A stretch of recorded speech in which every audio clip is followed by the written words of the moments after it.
Okay, good morning everyone and welcome to this webinar hosted by the Norwegian Embassy in Copenhagen, which we have called CCS in Denmark, Norwegian Perspectives and Solutions. Before I give the word to our ambassador for a few welcoming remarks, let me shortly introduce myself. My name is Erlend S. Hadland. I am the First Secretary at the Embassy here in Denmark, and I will be your moderator for the event today. The webinar will last for approximately 2 hours, including a short coffee break, and we will have all questions in a written format, so I encourage everyone to send in your questions on the streaming page, and then I will moderate them and ask them to our panelists. With that, I leave the word to our ambassador, Aud Kolberg. Dear all, welcome to this morning's webinar, CCS in Denmark, Norwegian Perspectives and Solutions. According to the UN's IPCC and IEA, between 12 and 20% of the global CO2 emission need to be captured and stored if we are to fulfill the Paris Agreement and EU's own emission objectives. Today, alternative technologies are more costly and for some industries simply do not exist. Norway has for the last 13 years invested heavily in developing a cost-effective CCS solution. It started as a way of reducing CO2 emission from our petroleum sector, but since 2013 the focus has been to capture industrial CO2 emission. Researchers, private companies and government funding together launched Norway's largest industrial climate project earlier this fall, Project Longship. The aim is to capture CO2, transport it on ships to a terminal on the west coast of Norway, and through a pipeline inject and store it deep underground in reservoirs on the Norwegian continental shelf. With this new technology, we can capture CO2 from several sources, both inside and outside of Norway, and transport and store it safely in the Norwegian continental shelf. Longship is a milestone in the government's combined industry and climate efforts. The project will lead to emission cuts, facilitate development of new technology and thus new jobs. And most importantly, we hope and think it will pave the way for more CCS in Europe and elsewhere. In order to succeed, we do need that more countries and companies start using this technology. Denmark has very high ambitions when it comes to reducing national emissions, and CCS can definitely be one important element in reaching this objective. We have over the last couple of years seen rapidly growing interest also in Denmark when it comes to CCS. I am looking forward to the next couple of hours. We have almost 2 handfuls of very knowledgeable and dedicated people from both the public and private sector in Denmark and in Norway, who will in brief and focused interventions enlighten and inspire close to 200 of us. Have a wonderful webinar. Okay, thank you, Aud. Our first speaker of the day is CEO of Gassnova, Trude Sundset. Gassnova was established by the Norwegian authorities in 2005 to further the development of technologies and knowledge related to carbon capture and storage, and in addition to this serve as the advisor to the government on this issue.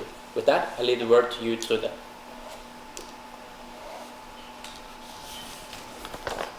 Here today. As has already been mentioned, Norway has worked on CO2 capture or CCS for almost 25 years through our oil and gas business in the North Sea. But in the past few years, we also have seen a development, not just in Norway, but internationally, that CCS can be expanded to several industries as a part of their need to reduce their own emissions. And we also know that it's absolutely necessary in order to meet the goals set by the Paris Agreement. If you can take the next slide, please. We've just tried to summarize the activities that we've had over the years in Norway on CCS. So we started with an offshore CO2 tax very early in the 1990s, and offshore in the North Sea for the oil and gas sector. And in '96 we got the now famous Sleipner project, where we Statoil applied CCS for the first time. And then, as was mentioned, Gassnova was established in 2005, and we had different political statements and propositions throughout the years. We had TCM, Technologies in Mongstad, started up in 2012. And in 2015, we had a new Norwegian CCS strategy. And this fall, we got the white paper on Longship. And if we are successful with getting that through the parliament in mid-December, we may be operating the Longship project in 2024. I'll get back to that in just a few minutes. If you take the next slide, please. So what Gassnova is doing is to support the industry, and we facilitate development of technology and competence to ensure cost-efficient and progressive CCS solution. And by that, we mean that we need to have the CCS technology available. We need to make it commercial. We need this to be the normal way of operating the industry in the future. But we need also to support until it is commercial. We need the state and Gassnova to support the development. Please take the next slide. So we have a very broad approach to CCS. And we work a lot on technological development through our research and demonstration program, CLIMIT. We support a lot of research organizations and give grants to doing research. But we also do testing at the technology center at Mongstad. That is a picture that you see here. It's a fairly large scale, the step before commercialization of new technology. You can take your technology there and test it. And we are not just waiting for the industry to come up with good proposals for funding. We are working very proactively with the industry. We give you guidance, support, and try to help them to get good projects. And we also see a very good development where industry companies are collaborating and making hubs and clusters to have more optimized approaches to CO2 capture and storage. So climate is not a Norwegian challenge, it's a global challenge, and we are working very much internationally on this topic. And the research itself is global, and we need to work together in order to make this the most efficient way of reaching cheaper, better technology and deployment of CCS. And we see a lot of interest from all over the world from what we're doing in Norway, and we also try to share a lot of knowledge. It's in our mandate to be as open as possible, and we do that in different ways. Aside from the pandemic situation, we have a lot of visitors, for instance, to the Technology Center at Mongstad to show people what we're actually doing. But we also need not just to work on technology development, we also need to do this in an industrial scale. So for the past few years, we have worked with the industry to come up with a good large-scale industrial project on CCS. So if you take the next slide, please. This is the Longship project. 2 months ago, the Norwegian government proposed to finance the project that's called Longship, that also the ambassador talked about. And Longship is about the entire value chain from capturing CO2 through transportation and finally storing the CO2.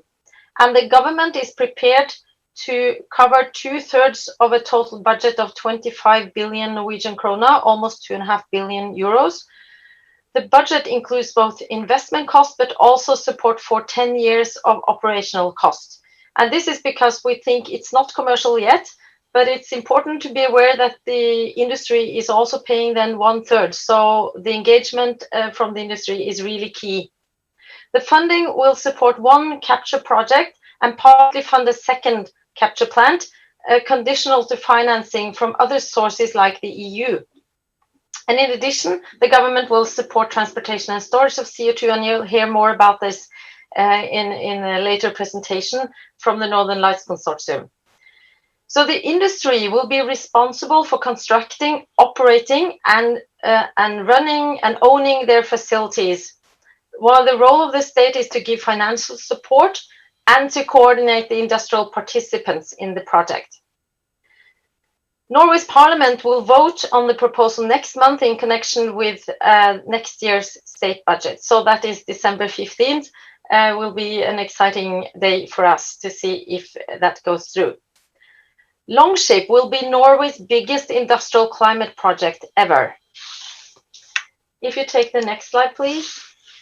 This map shows you more detail of the Longship, details of our Longship project. The plan is to capture 400,000 tons of CO2 each year from the Norcem cement plant at the east coast of Norway.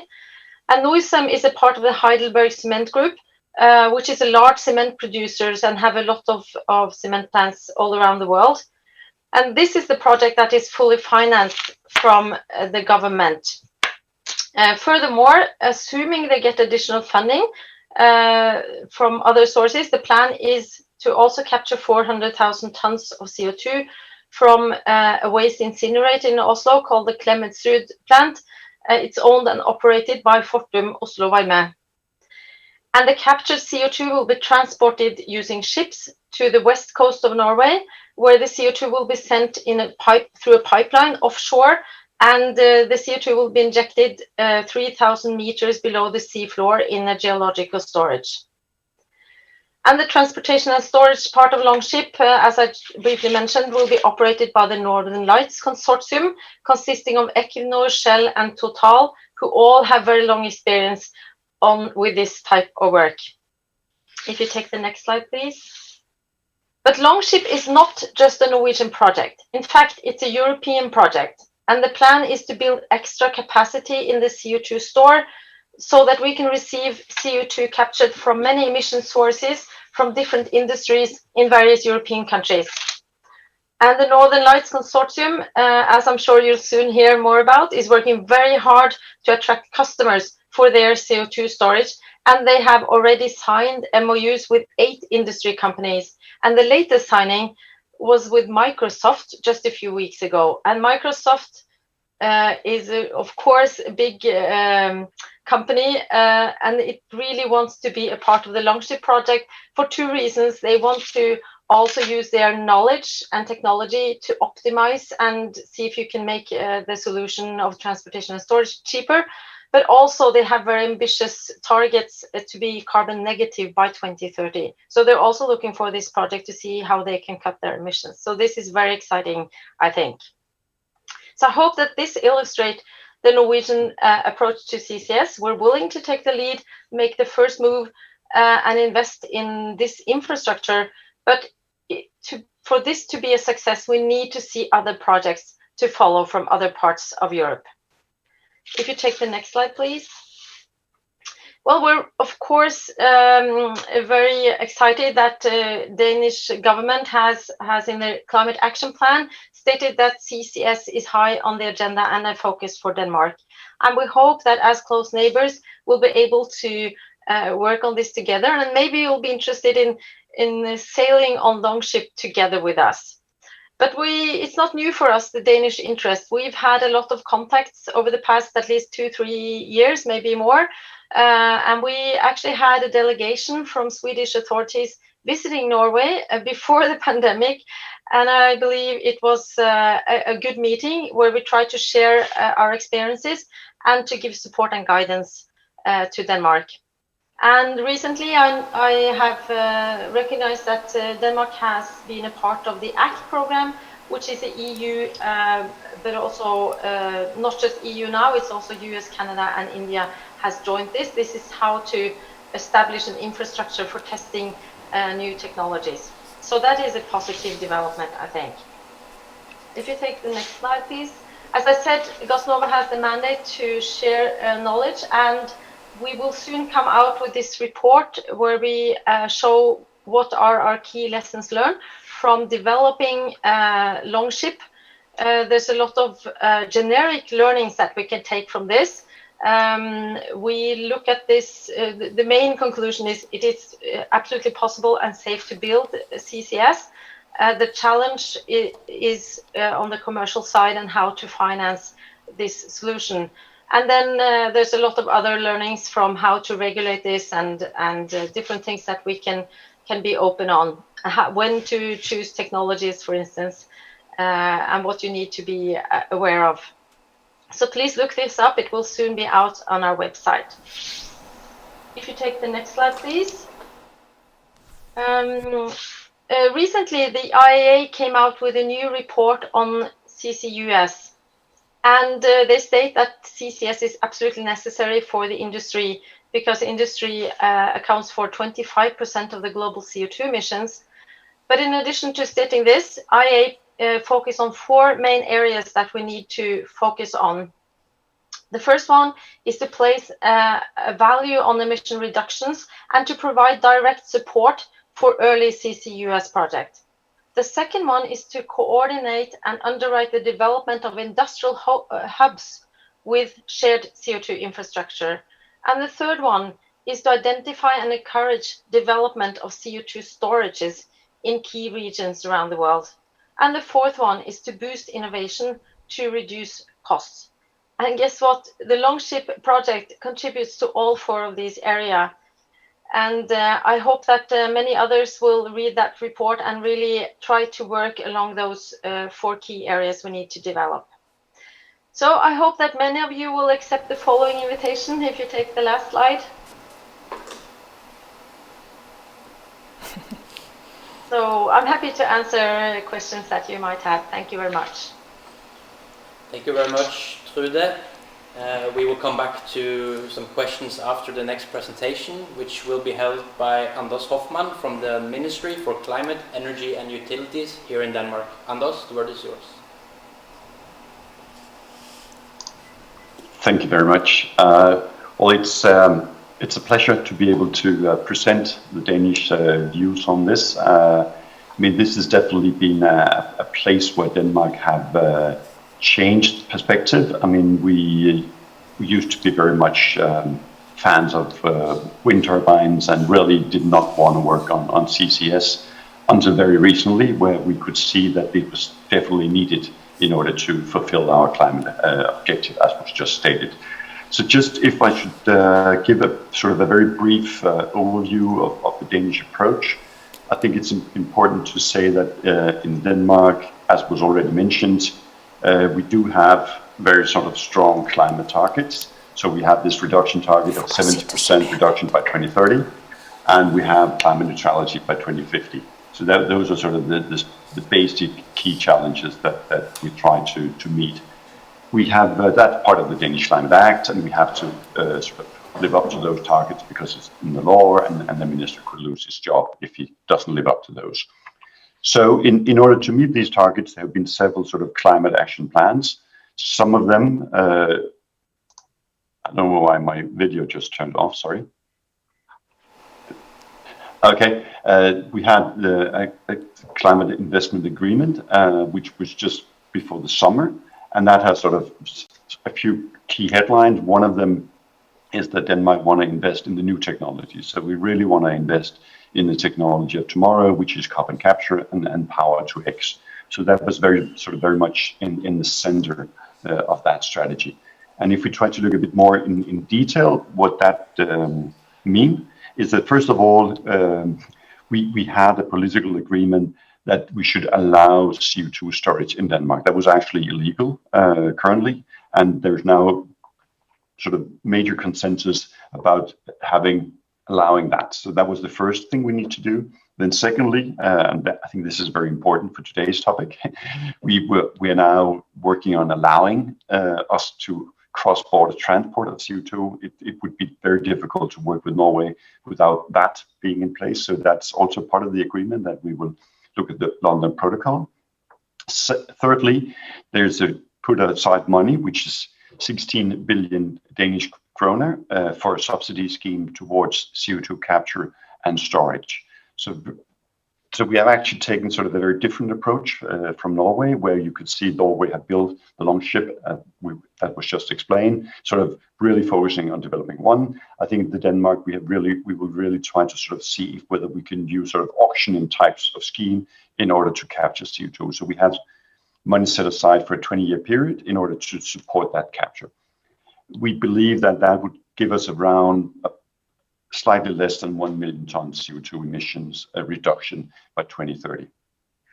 So that was sort of the overall thing. And in order to make this happen, we have been asked by the politician to come up with a strategy that should sort of include both the carbon capture and storage, the PTX, and the CCU. So really trying to focus on all of these different aspects. And I think the main reason for that was there's been a lot of discussion in Denmark that if you want to build these new Power-to-X technologies, you really need the carbon. So in some way, it's very good to have carbon captures and storage because that sort of removes it. But for some of the captured carbon, you actually need to put that into the process of the PTX. And that's the reason for having that strategy as part of being a full strategy. We're working on it. We will have the first political discussions about sort of the framework for that strategy within the next couple of weeks. And hopefully we will be able to present something more concrete on that later. Just to give some ideas about the scope for CO2 capture in Denmark, I think we're trying to look at some of the major emissions.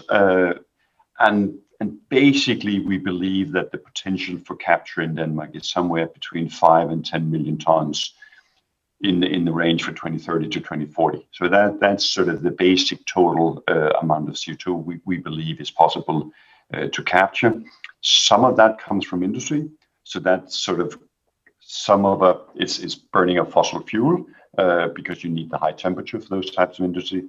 Others would be sort of from cement plants where you really can't make cement without having CO2 emissions. Then, of course, we have a lot of central heating and district heating, a lot of biomass in those. That is also sort of a great source of CO2 emission. We have waste, and then we have biogas. So if you look at across all of them, you will have the 5 to 10 tons of CO2 emissions. Some of them would be biogen, so we would be able to use those for the PTX, and some of them, as I said, would be either from cement production or burning of some types of fossil fuel in order to get high temperatures. So those are the ones that we will be looking at storing. So that was sort of a very quick overview of what we believe we need to capture. We try also to look at and see whether we would have any capability of storing it in Denmark. Of course, we would be more than happy. We already have a planned meeting with Norway and be very interested in looking at the cost of using your facilities, but we're also trying to develop some of our own facilities. And in order to do that, we of course have looked at the maps. There are actually some quite interesting structures in the North Sea, some of the old oil fields. There's one company working on that now with some support from the government, really trying to see whether you can use that. And we have two other structures that we find quite interesting. One is the one called Havnsø, which is at Kalundborg, and the other one is called Hanstholm, which is just outside the coast from North Jutland. Both structures are, one of the structures is both on land and off and on the sea, so it's sort of a mix, and the other one is an off-site structure. So we believe that both of them could be interesting. We haven't done all the details analysis of those yet, so we don't know whether it would actually be possible to use them, but it's something that we definitely plan to look into. And you can also see on this map that we really try to see where are the big emissions in order to make some kind of infrastructure that will allow the capture of those. So it's definitely, we need to look at Copenhagen, we need to look at Aalborg, and we need to look at Aarhus. Those are the main places. And then down also at Kalundborg, we can see there are actually some great places to have some capture. So I think those are the places we're looking at. The final point I will make is that we also have strategy for innovation, which was just launched. One of the new thing in that strategy is we started to work on missions. And two of those missions, one of them is on CCS and the other one is on PTX. And we have quite a lot of money set aside for that and really trying to sort of develop the pipeline, looking at the capture technology, really see how you can improve that. And those would be launched also sometime next year. So that's really sort of a very, very quick overview of what's going on. So just to sum up, I think we will be developing the strategy. We will try to have some storage capacity ready by 2025. If not, we will need to see whether we can get some either in Norway. The Netherlands are also quite advanced on that. Really try to see how we can facilitate full value chain projects. and also see how we can link up to all the work that is done in the European Union on carbon capture and storage, and really try to see how we can use all of the research money and all the missions to build the full value chain from the very early research to the full scale CO2 capture and storage. So extremely quick overview of what's going on in Denmark. So I think that was it for me. Thank you. Okay, thank you very much, Anders. And I have some questions for both you and Trude, so if you both are ready for those, I will bring some of them on now. And the first one is regarding the Norwegian state aid. So the question goes to you both. First to Trude, you had significant state aid for the Norwegian CCS project. Could this project ever have happened without the large funding from the state? And to Anders, if a leading Danish CCS project were to ask for similar state funding from the government, would that be realistic? So Trude first. If you ask the industry, no, it would not be possible without the support from the state. Norway has a long and good tradition of cooperation between the state and the industry, and there's a lot of trust between us. So I think that we are very pleased through these years. We have developed a good industry project where the industry participants really want to do this. And as I mentioned, they also have to put in 30% of the cost themselves. And that is significant as well. But the aim from the Norwegian government is to give this in a period of time where the cost of emitting CO2 is too low. And then the plan is in at least maybe a 10-year period, we'll see the cost of emitting CO2 become higher. The cost of the technology should also come down. And so at some point in time, this should be commercial and a way of normal industrial practice. And then you don't need the state support anymore. I think, I mean, if you look at the Danish case, there is actually a huge amount of government support. I mean, as I mentioned, there's 16 million set aside for the subsidy scheme.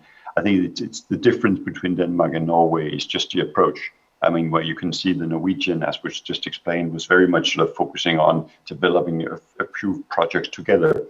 I think we have tried, given that we are sort of a bit slower, I think we do hope that when we ever get around to have the subsidy schemes ready in 5 years' time, this industry will have developed some more, and we will actually be able to have some kind of competition between various sites for those money. But those money would be paid to industry for reducing their CO2 emission. So in that way, you still have the government subsidy in Denmark, but it's just structured in a very, very different way. So we want to see the same development as you've seen in wind and solar, electrical cars. They all start with subsidies from the government, and then eventually it will become commercial. Thank you. The next question is for Anders. One of your slides indicate 0.9 million ton a year storage, but recently we have seen Denmark's political ambitions of as you also mentioned, here it says 4 to 9 million ton a year. Which number is realistic and which one is the real target? Yeah, I think there's two different numbers. I think that 0.9 million ton is the one that is in the agreement. So based on the amount of money that are set aside for the subsidy scheme, we believe that it's possible to get 0.9 million tons of CO2 reduction by having CCS technologies in 2030. So that's the number from the agreement. Then we did the climate program.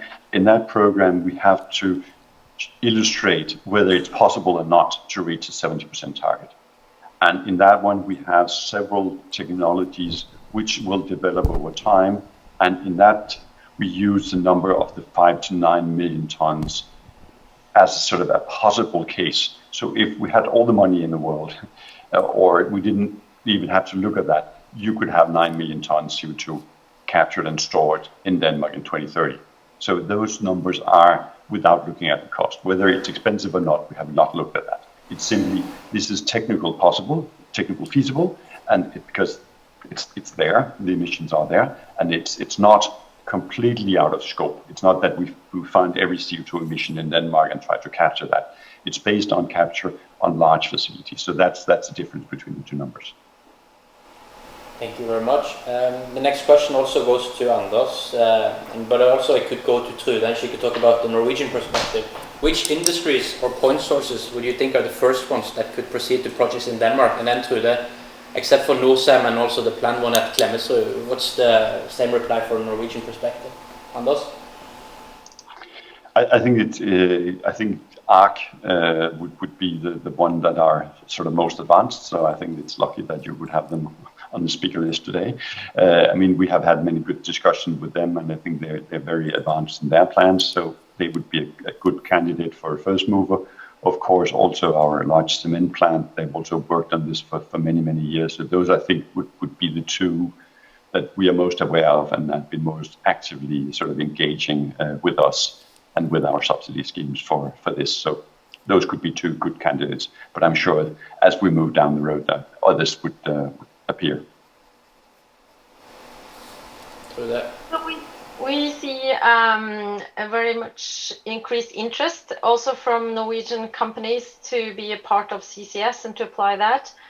But to be honest, our interest next is to get other European countries to use our infrastructure. So our focus is there, but we do also support, we do see a lot of industry clusters, hubs along the coastline of Norway, all the way up north and to the south of the country. We see a lot of companies joining together in hubs, and we do give support through our climate program for them to study how to capture their CO2, but it still remains to be seen how much they can get a full-scale implementation and to get funding for that. Thank you.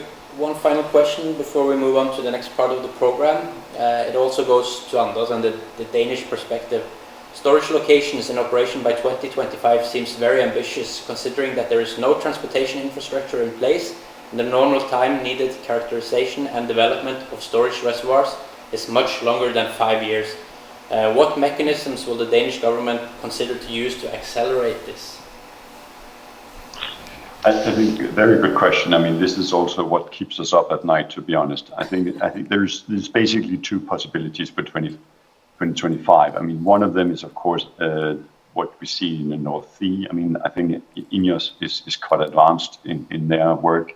They just sort of passed the first phase of actually ensuring that this was a possible site for the CO2 storage. So I think that could actually be, when we talk to them, they say it's credible if they get the investment to have that ready by 2025.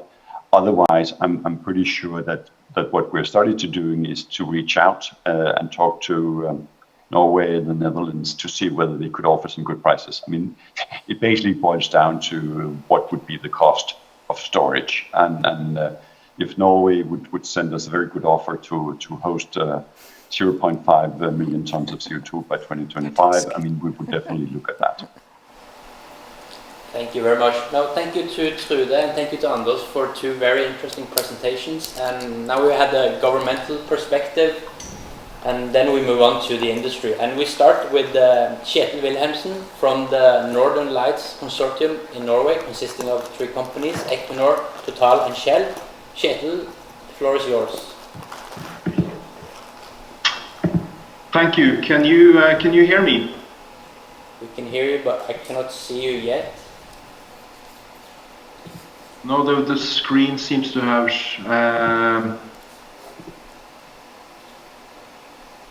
there's something with the camera here. I'm sorry about that. I even have a jacket on now. If you see an old frozen picture there, maybe we should just go. If you could maybe then do my slides. I think that is probably better. No, I think there I come. But could you do my slides, Silent? Would that be okay? Yeah, give us a few seconds to bring them up.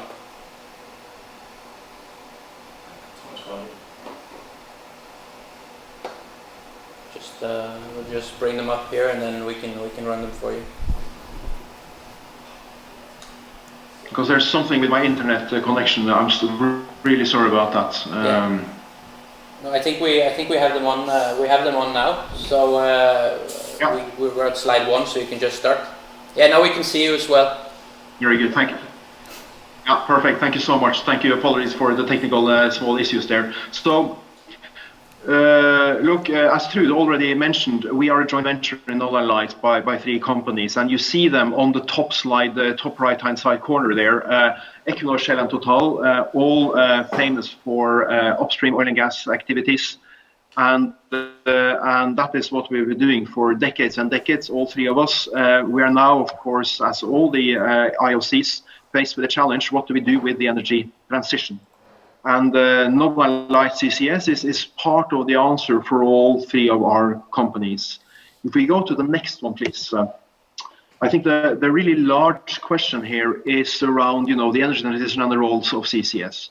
At an aggregate level, the way I think about it, and I think a lot of people think about it this way, is, what do we do to decarbonize the economy while at the same time maintaining industrial activities, value creation, and jobs?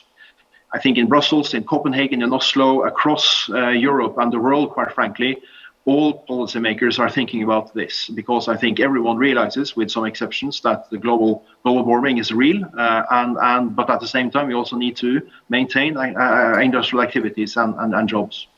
And then, of course, on our level, then on company level, what's our role? What will our shareholders want us to do? What can we afford?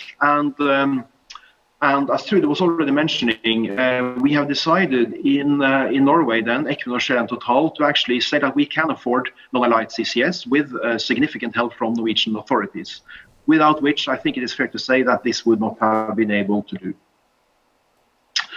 On the left-hand side here, you see a slightly old picture, but it's an illustration of the ETS price. And for many of the companies I am talking to, this is the alternative cost. The ETS price, i.e. the cost of emitting CO2 into the atmosphere in Europe, added, of course, then to any local taxes that might be applying. And that is also a very real item for a lot of the companies we are talking to, local taxes over and above the ETS price.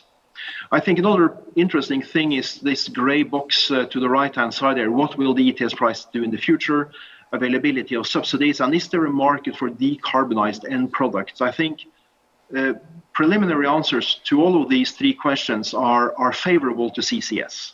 I think that most people anticipate that the ETS price will continue to go up, even if it's been a little bit wobbly in 2020. I think certainly the last month or 2 or 3, that is due to COVID, and people are seeing through that, I think, in the long run. Availability of subsidies, I think that there is more and more to show that in Brussels, as well as in Copenhagen, in Stockholm, in The Hague, and in other national capitals around the world or in Europe, there is an understanding that there is need for additional public money in order to get this going. But I think the third one is really also very, very interesting, because we can't have a sustainable business based on subsidies. So the third one is really interesting also.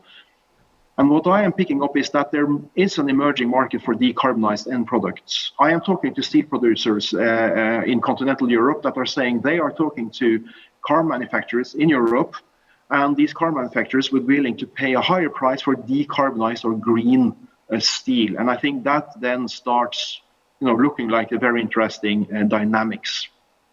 If we go to the next one, please.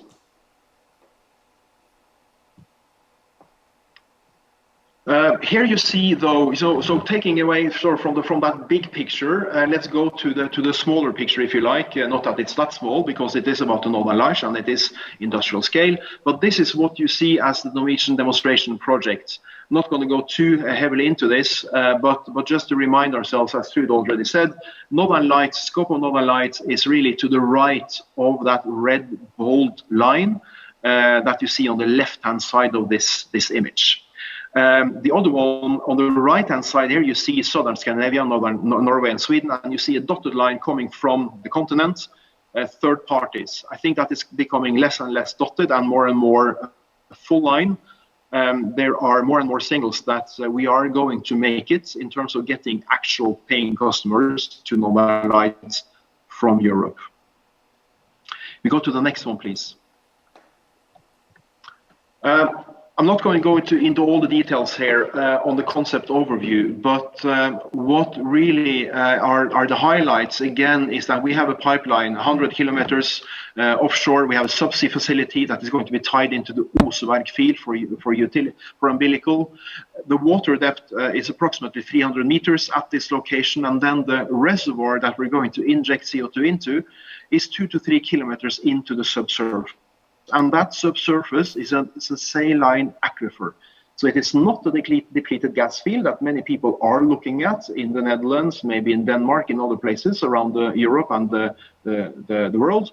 We are going for a saline aquifer for a couple of reasons. One, we think it is on balance safer because per definition that will not have been penetrated by old producing wells, which would mean somehow a residual leakage risk to be dealt with, but certainly there is a risk element there.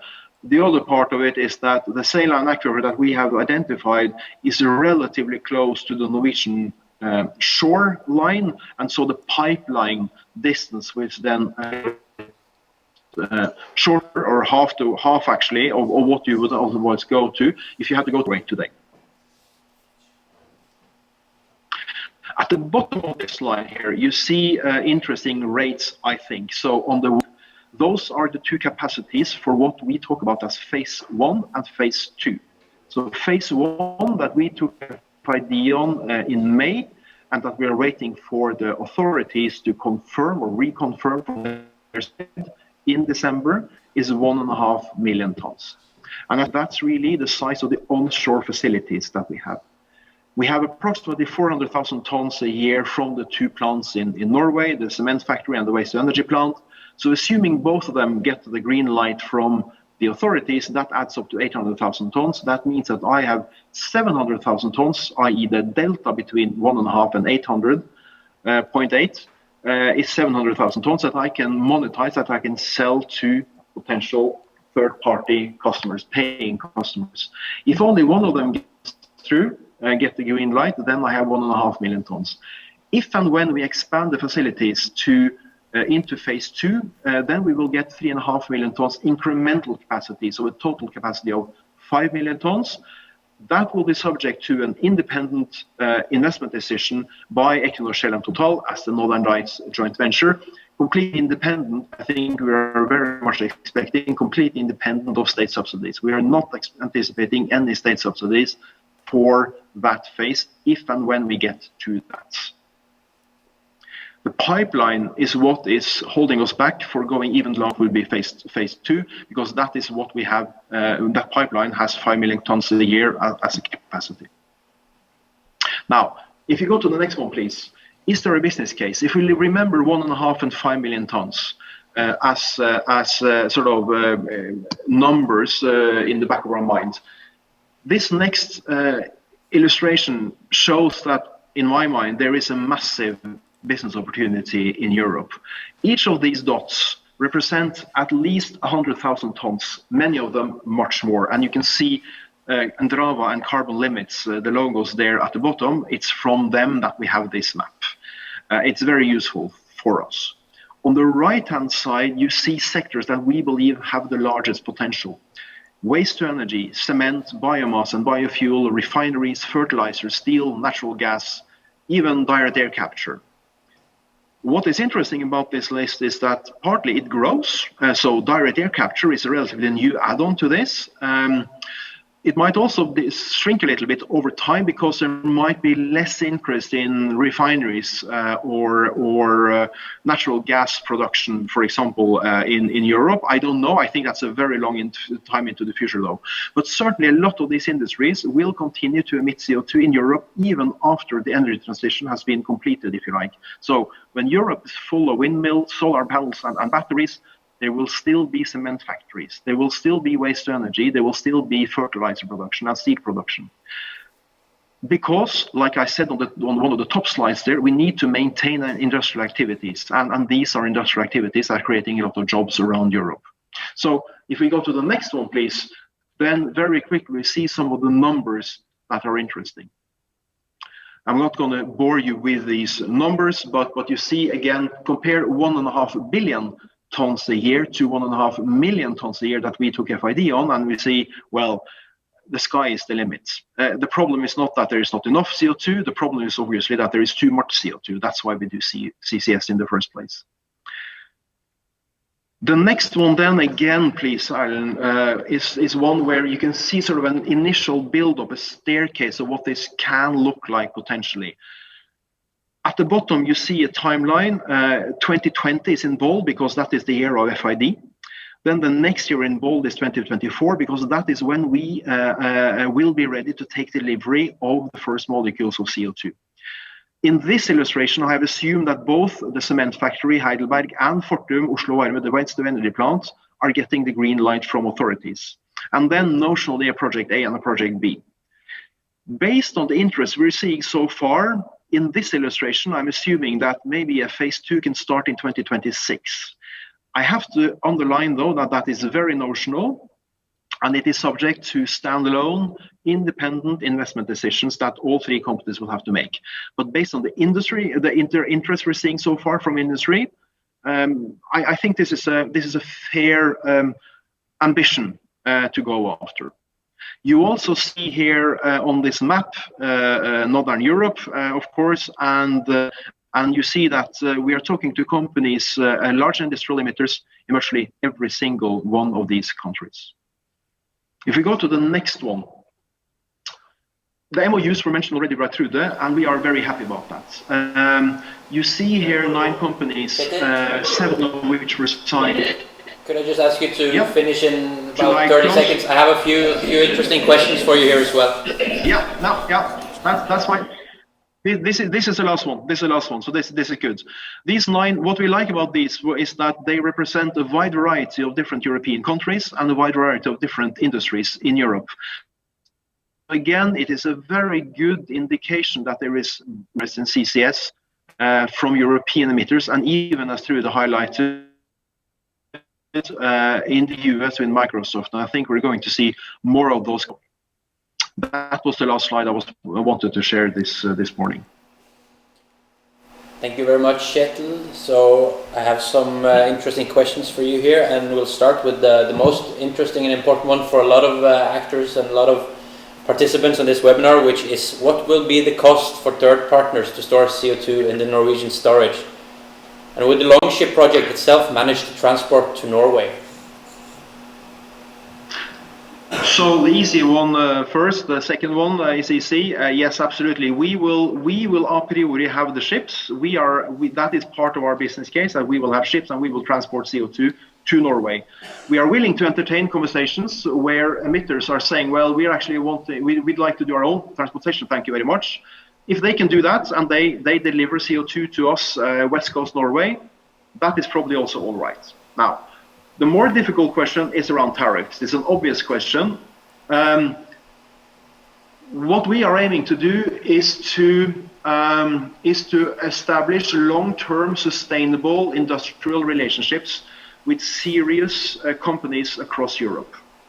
What that means is that we have an ambition of having long-term relationships, and that helps the tariff downwards, because the way we are going to calculate the tariff, at least in the beginning, is that we need to see a return on our investment. So if I have, say, for example, an emitter in Copenhagen or in Jylland or wherever in Denmark or in Europe, I need to know the volume, the rate. I need to know when they're starting. I need to then understand what does that mean in terms of incremental investments I need to do in terms of new ships, expansion on my onshore facilities, West Coast Norway, and any new wells that I need to drill in order to inject that CO2.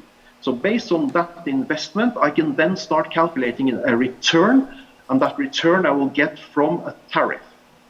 And that is why, 300,000 tons in Copenhagen will be something completely different than 1 million in Dunkirk in France, or 2 million in Dublin or in Helsinki.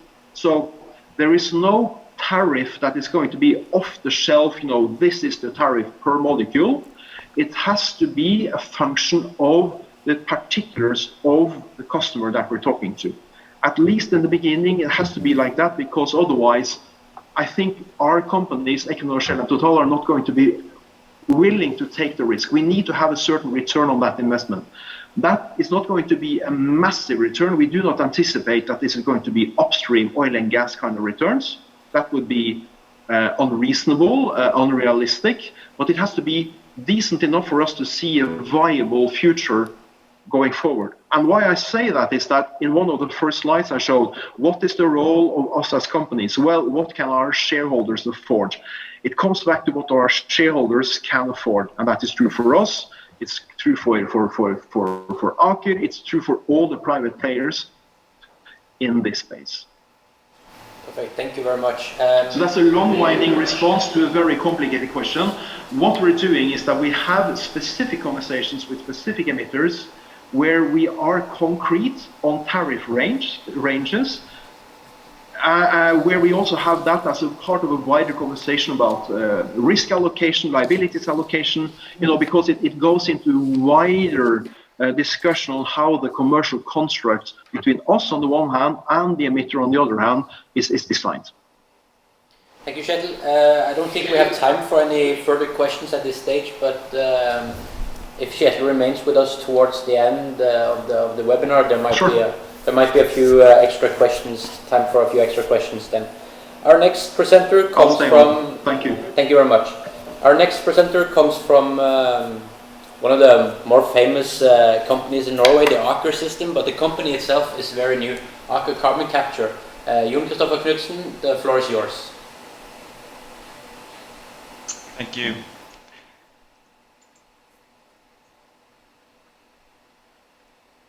All right. So thanks a lot. So I've actually talked to this.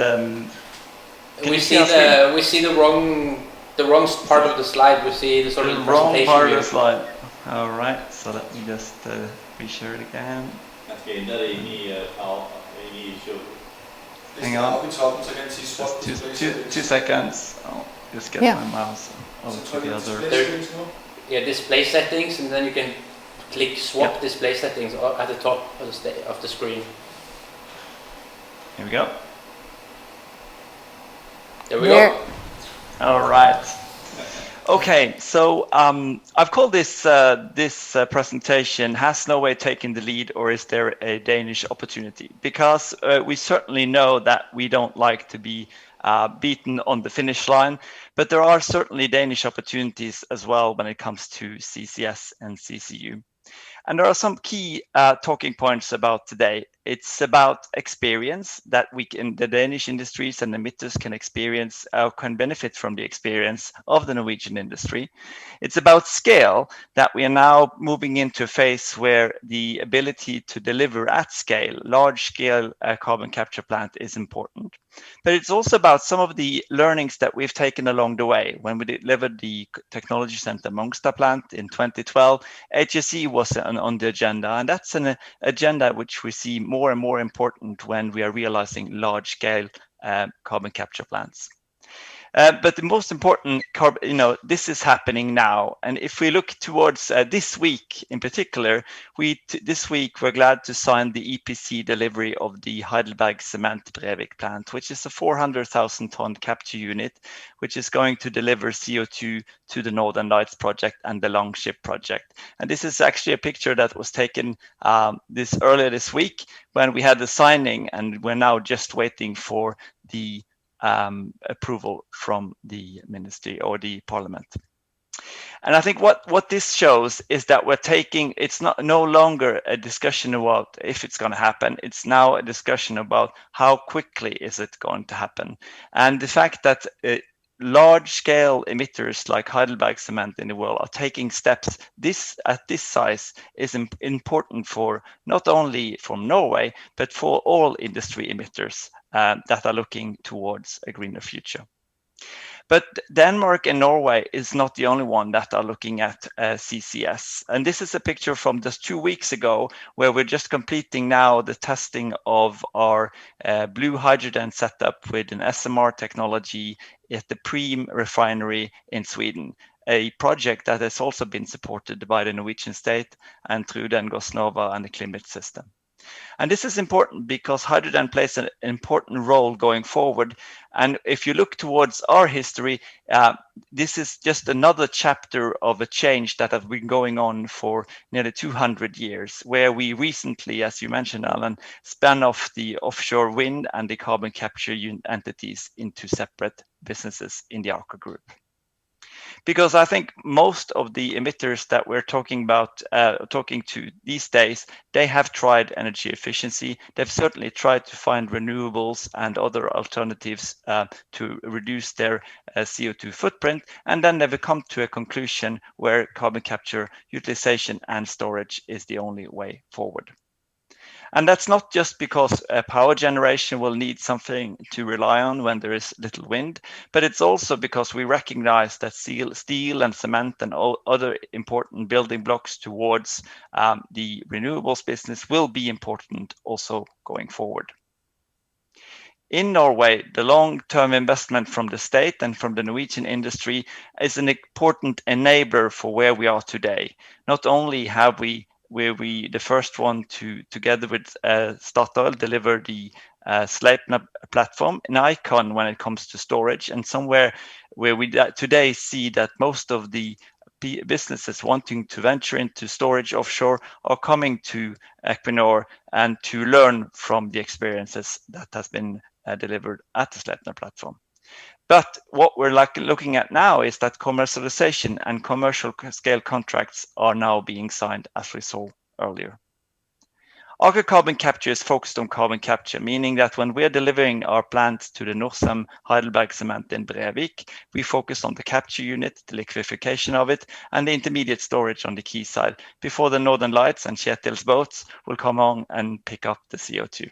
And we work throughout the phases of early feasibility and all the way through to services. But of course, the importance of storage should not be underestimated. And I think Kjetil made a really good point that if carbon capture doesn't match with storage or utilization, there is no full value chain that can actually solve the problem.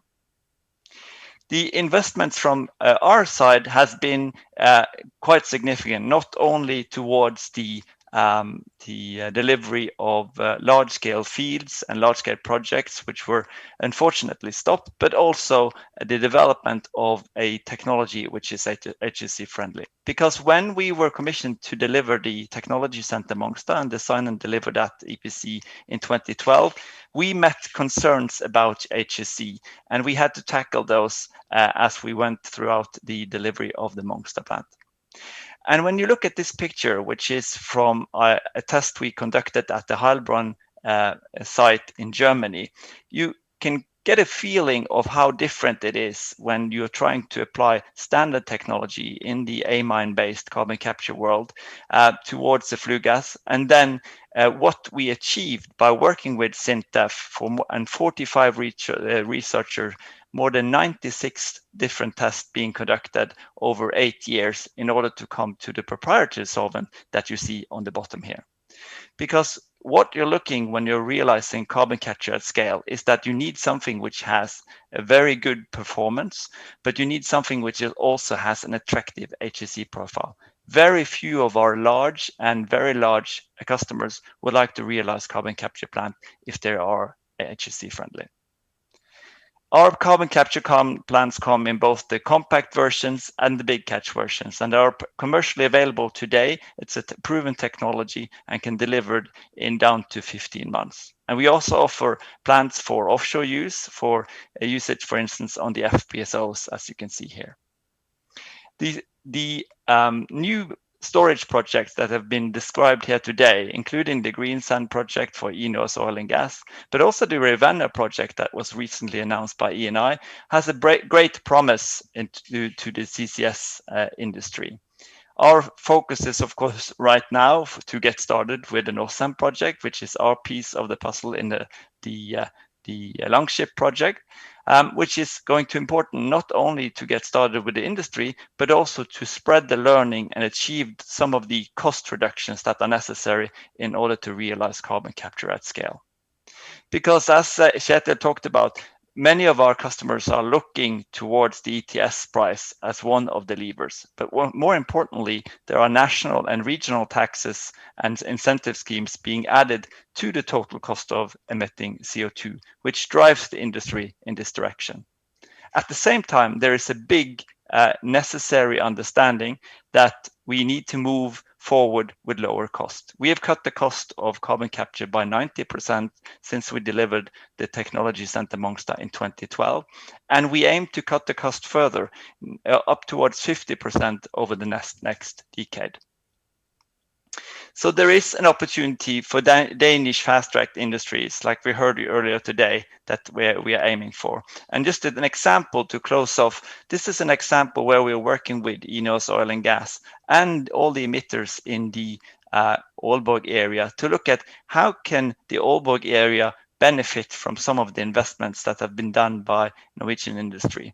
So here you can see how we could use the carbon capture, the modular carbon capture plant that we have, which is a test unit that we can bring to sites quickly and perform tests with various types of emitters in the Aalborg area. They can share that cost, and we can effectively get to a point where the Danish industries can be fast-tracked, and maybe they can even beat the Norwegians. Thank you. Thank you very much, Jon Kristoffer. I have one question for you here, which is regarding your international operations and the fact that, in contrast to maybe the Northern Lights Consortium, you guys could go more globally, at least more quickly. And the question is, are you working on distributing this capture technology also towards actors outside of Europe? And if so, which kind of response do you get there? I think that's a great question, and of course we are working outside Europe. And let me just take you an example. Just in Canada, for instance, we see a lot of interest because we see political drive towards a better climate and towards supporting those type of initiatives. And we see industries, the same industries that Kjetil mentioned earlier in terms of waste incinerators, in terms of cement industry, which now see that the technology is there, it's proven, it's available, and it can be ordered at scale. And I think that's a good, indication that this is not just a Northern Europe type of setup. This is a technology that can be applied all over the world. But of course, I think we will see that political influence and political drive will influence what type of markets which will be the first movers. Thank you very much. Just one final question for you before we take a short break. It's regarding sort of companies which could be interesting for you in Denmark. And how long, sort of, if they start contacting you now and you start looking towards a solution which they could use, at what time are they ready to ship the CO2 out and store it in Norway or Denmark, for that sake? Yeah. No, I think, of course, we have cheated. So you will be hearing from, for instance, ARC in just a moment, and Aalborg Portland. Of course, we are already in dialogue with them. For ARC, we have conducted studies, so they are along. They're already on that journey. I would say what we see is that the large-scale plants takes a bit longer. We mentioned that we've been working with Heidelberg Cements all the way back since 2011. Hopefully, that is not necessarily such a long period, but certainly we expect, just the EPC phase of this to be 30 to 36 months just to deliver the actual plant. And then, of course, there are steps before that. For, the likes of Renault Nord and all the waste incinerators or biomass burners for that matter, the compact solutions provides an opportunity to fast-track things because they are pre-delivered, pre-engineered, and it's really just those 15 months of execution with a short project before that, and then you're up and running. Of course, given that you have a solution for the storage piece. Thank you very much, Jon Kristoffer, for an interesting presentation.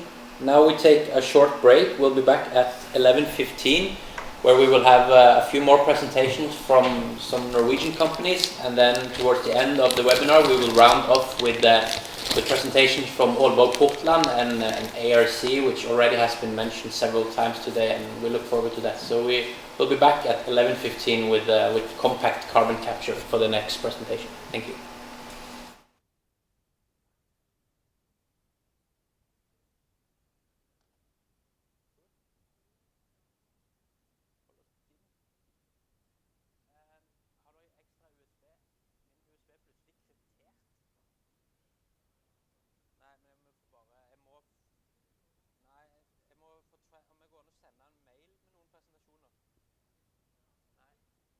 sende på e-mail?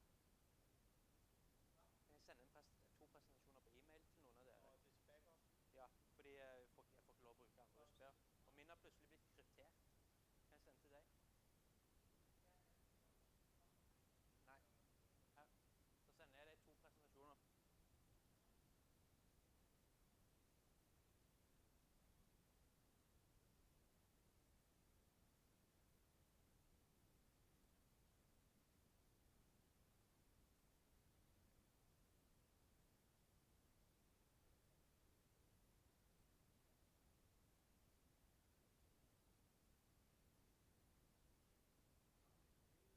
Ja. Min USB fikk plutselig beskjed om å krypteres. Vi kan ikke lagre noe på den lenger. Ja, det funket jo fint tidligere. Sånn da jeg sendt.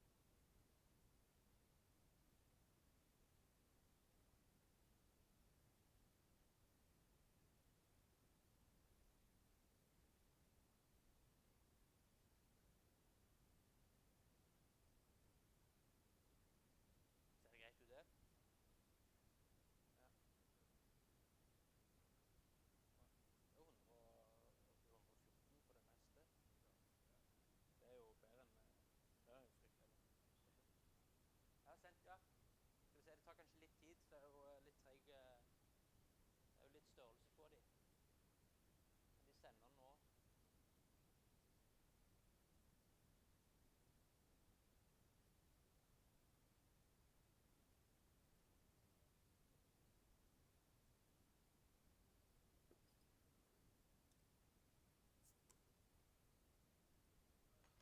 Ja. Nei, jeg har sendt, men jeg har ikke gått igjennom enda. Ja, sånn der. Da gikk den ut.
Welcome back to this webinar, CCS in Denmark, Norwegian Perspectives and Solutions. Our next presenter comes from a Norwegian company called Compact Carbon Capture. It's a Norwegian technology company who I know also will bring some interesting news regarding their future perspectives. And I give the word then to Torleif Madsen from Compact Carbon Capture, or 3C as they also call themselves.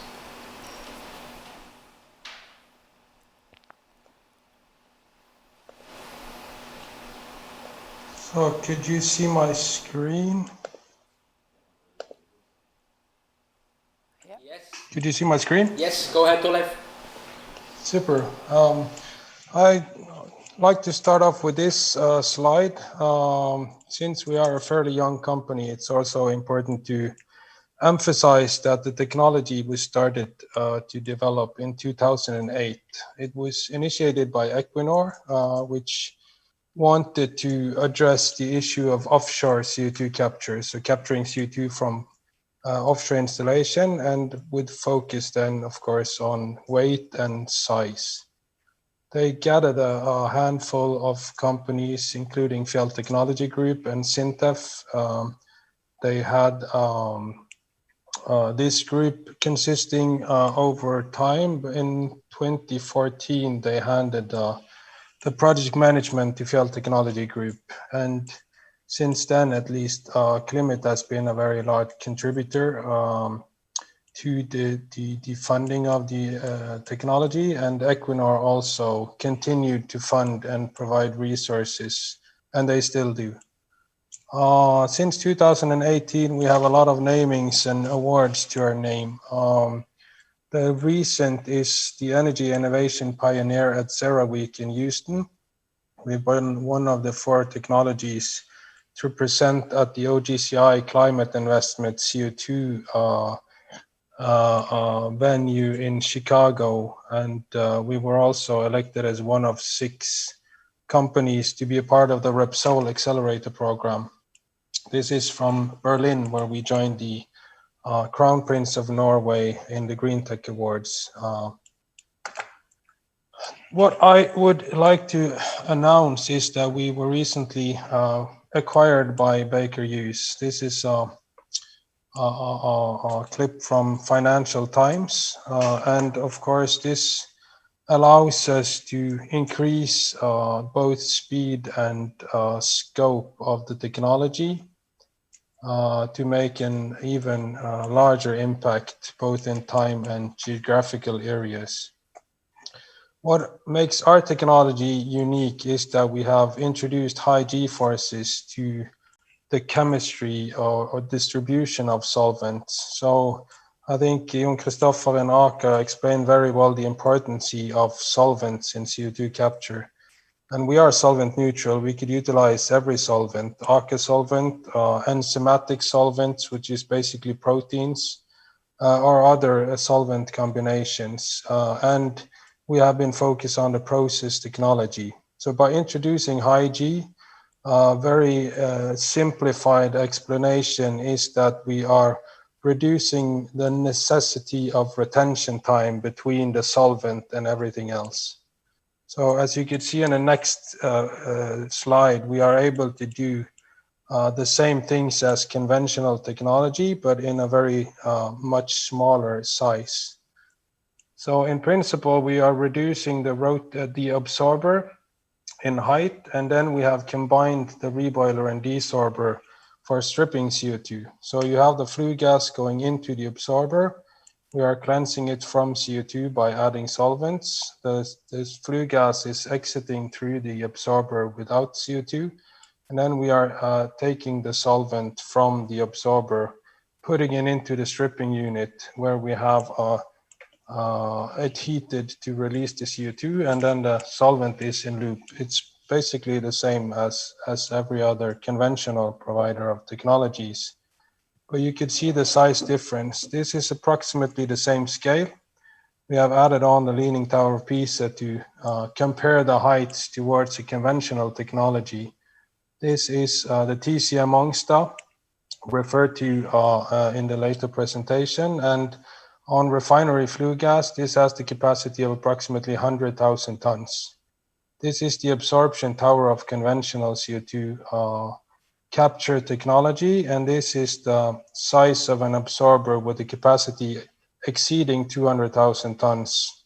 So more of double the capacity for handling CO2 with approximately 1/8 of the size. So process intensification is one order of magnitude in size reduction. And as you can see on the stripping tower here on the far left, we have actually placed that inside a standard 40 feet container.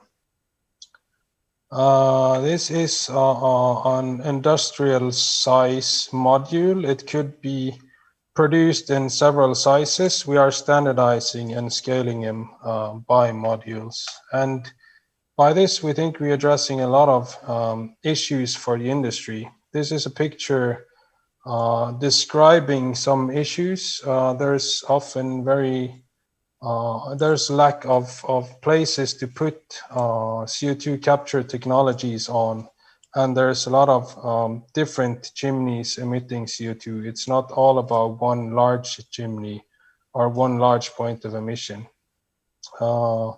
And as described by the Longship presenter earlier on, there's a lot of industries now actually looking to capture CO2 for with a price premium on the product. We have had the same discussions with those steel manufacturers and so on. And what we see is that there's not a price premium on all of their production, but of some of their production. So by having this modular, scalable approach, they could actually invest in one module now, and then when the price premium on more of their products increase, they could introduce or they could add on more modules to increase the overall capacity of the capture.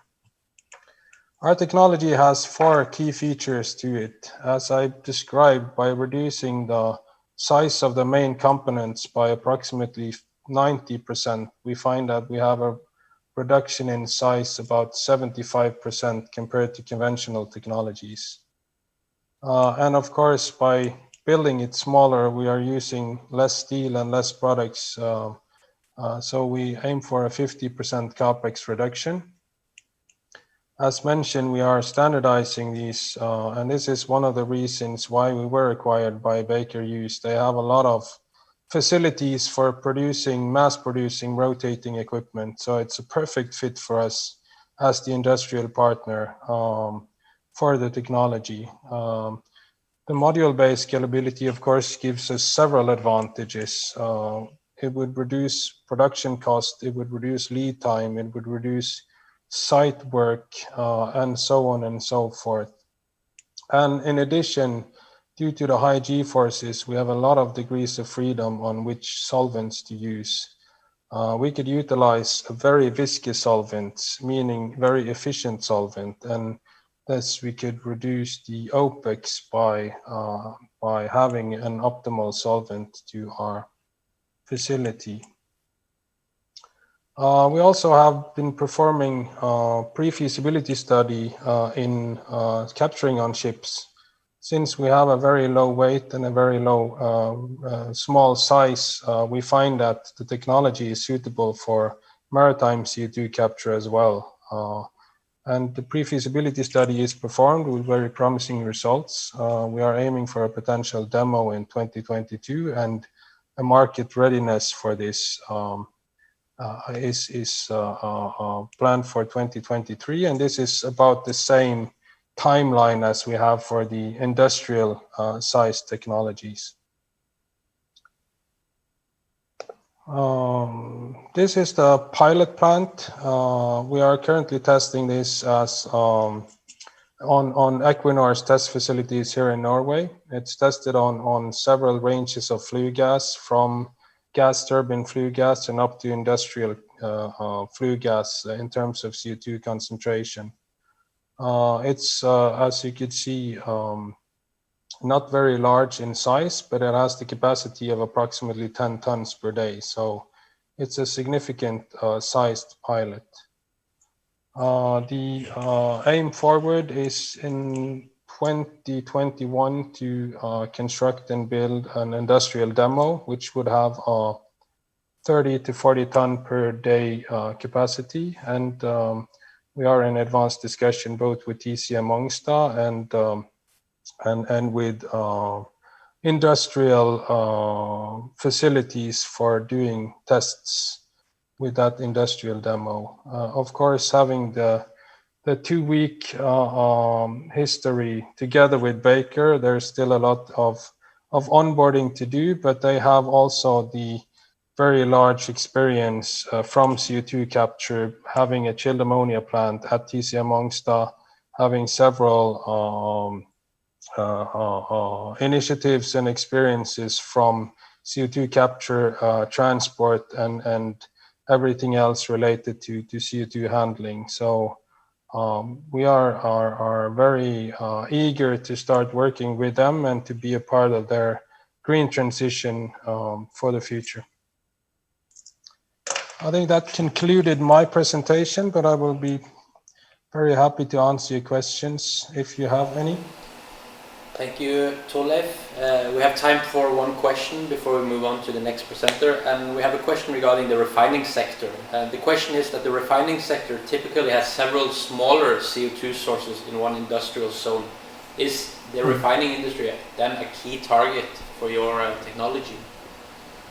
It's one of the targets. I think our technology is very suitable for every point of emission from 20,000 tons and up to several 100,000 tons due to modularization. So one of these modules could capture in the range of a couple of 100,000 tons.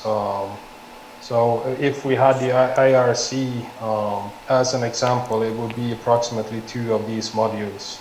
So you could adapt them to any point of emission needed, but of course the compatibility and the competitiveness of our technology is of course increasing when you have those small multiple points of emission per plant.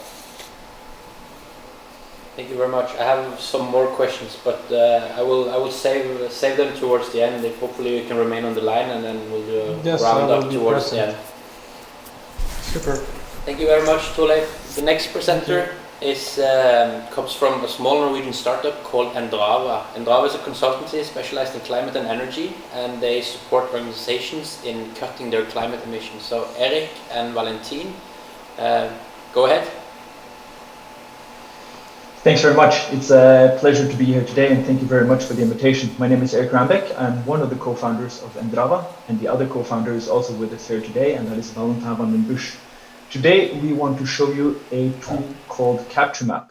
Endrava at the core is a consultancy helping others to reduce their greenhouse gas emissions. And we have recently made a tool that we are commercializing to help others find sources of CO2 in Europe. Valentin, maybe we should just get that screen sharing going, and we can show a little bit more about what this tool is. Perfect. While thank you. Valentin is bringing that up, voila, here it goes. Valentin, I'm just going to just say the floor is yours. Thank you, Eric. I would just like to hear a confirmation that you see my screen on the other side. Yes, we do. Perfect. What we see really here is a map of the largest sites that emit the most CO2 in Europe. And we have about 2,000 sites that emit 1.7 billion tons CO2. That's a large share of the CO2 emissions, basically from power, industry, and waste management in Europe.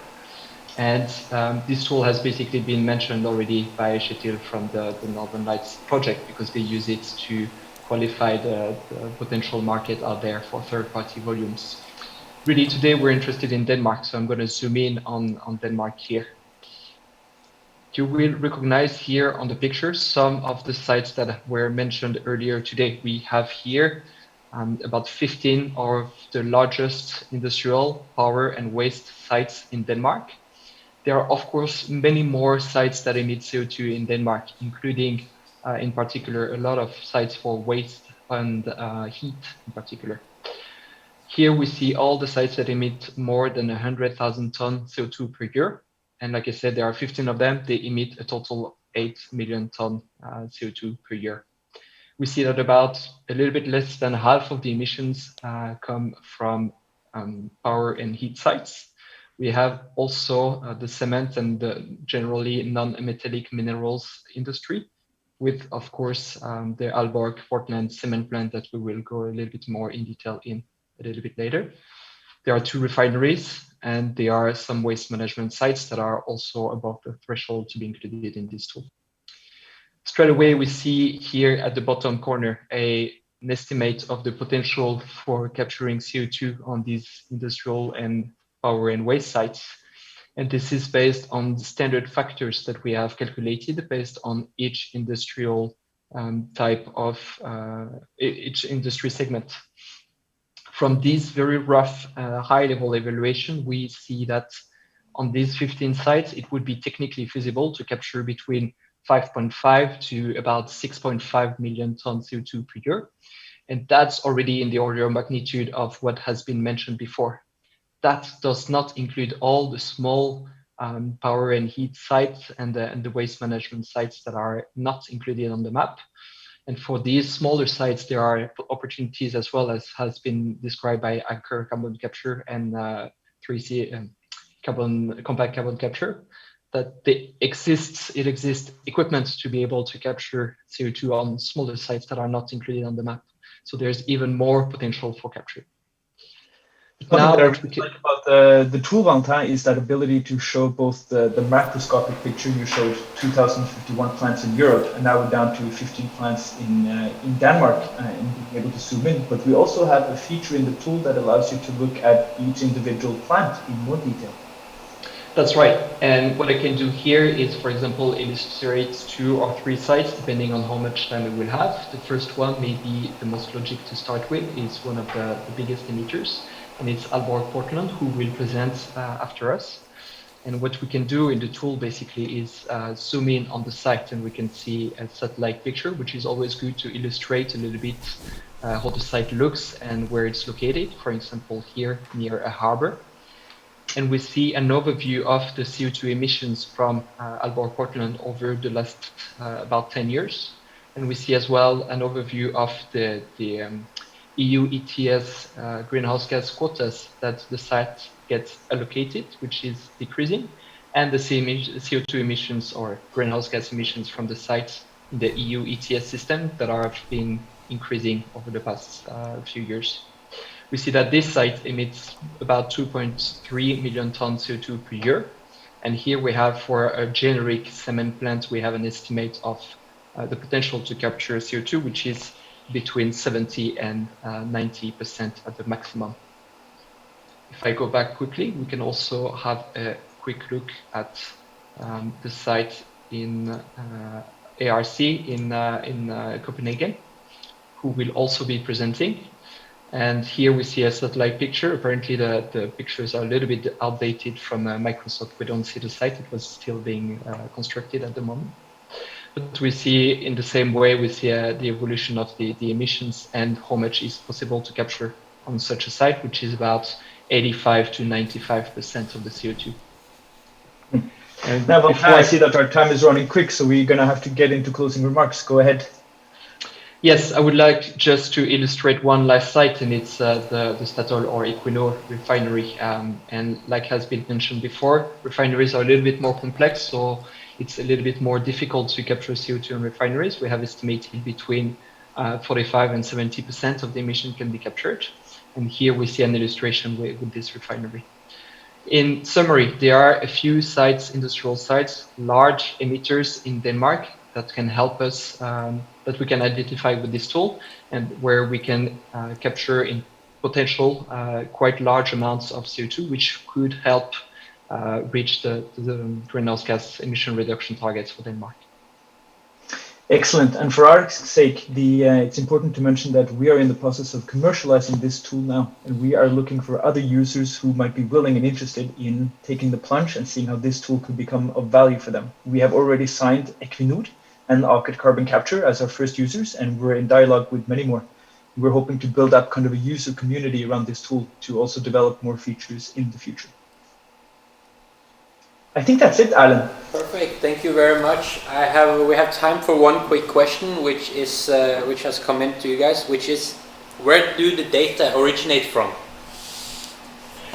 That's a very good question. We have two main sources of data, and they both originate from the EU level. The data that we see for CO2 emissions here on the map is basically based on the EU level database. That is collected data on each industrial site, reported to the national authorities, which then report it further to the EU level.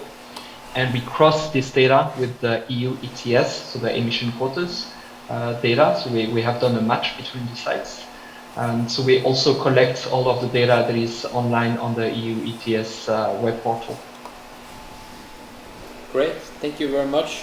Thank you very much for the presentation. Yeah, I have one more quick question coming in here. Have you also included offshore oil and gas production facilities? We have data for offshore oil and gas production facilities. We have not included them in the overview that is here, but we have all the data in the database. So it would be very easy for us as well to show this data on the map. Great, thank you very much, Eric and Valentin, for the very interesting presentation. The next presenter comes from a company which already have been mentioned many times today, including at the Endrava presentation just now recently. It's Jesper Damtoft from Aalborg Portland, who will talk a little bit about their plans for CO2 capture. Jesper?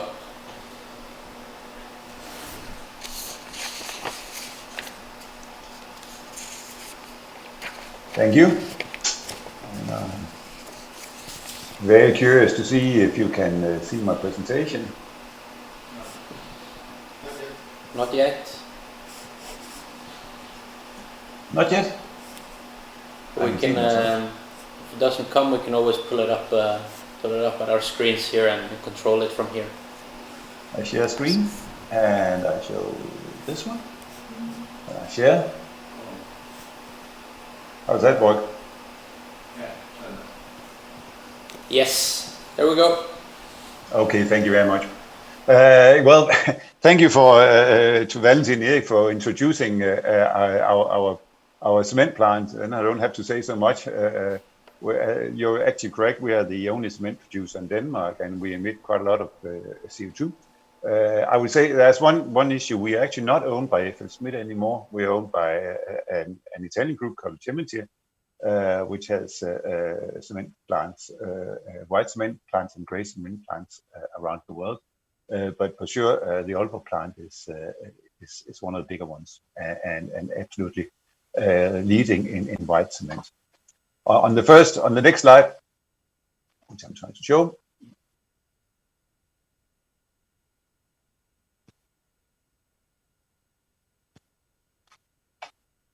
Yep.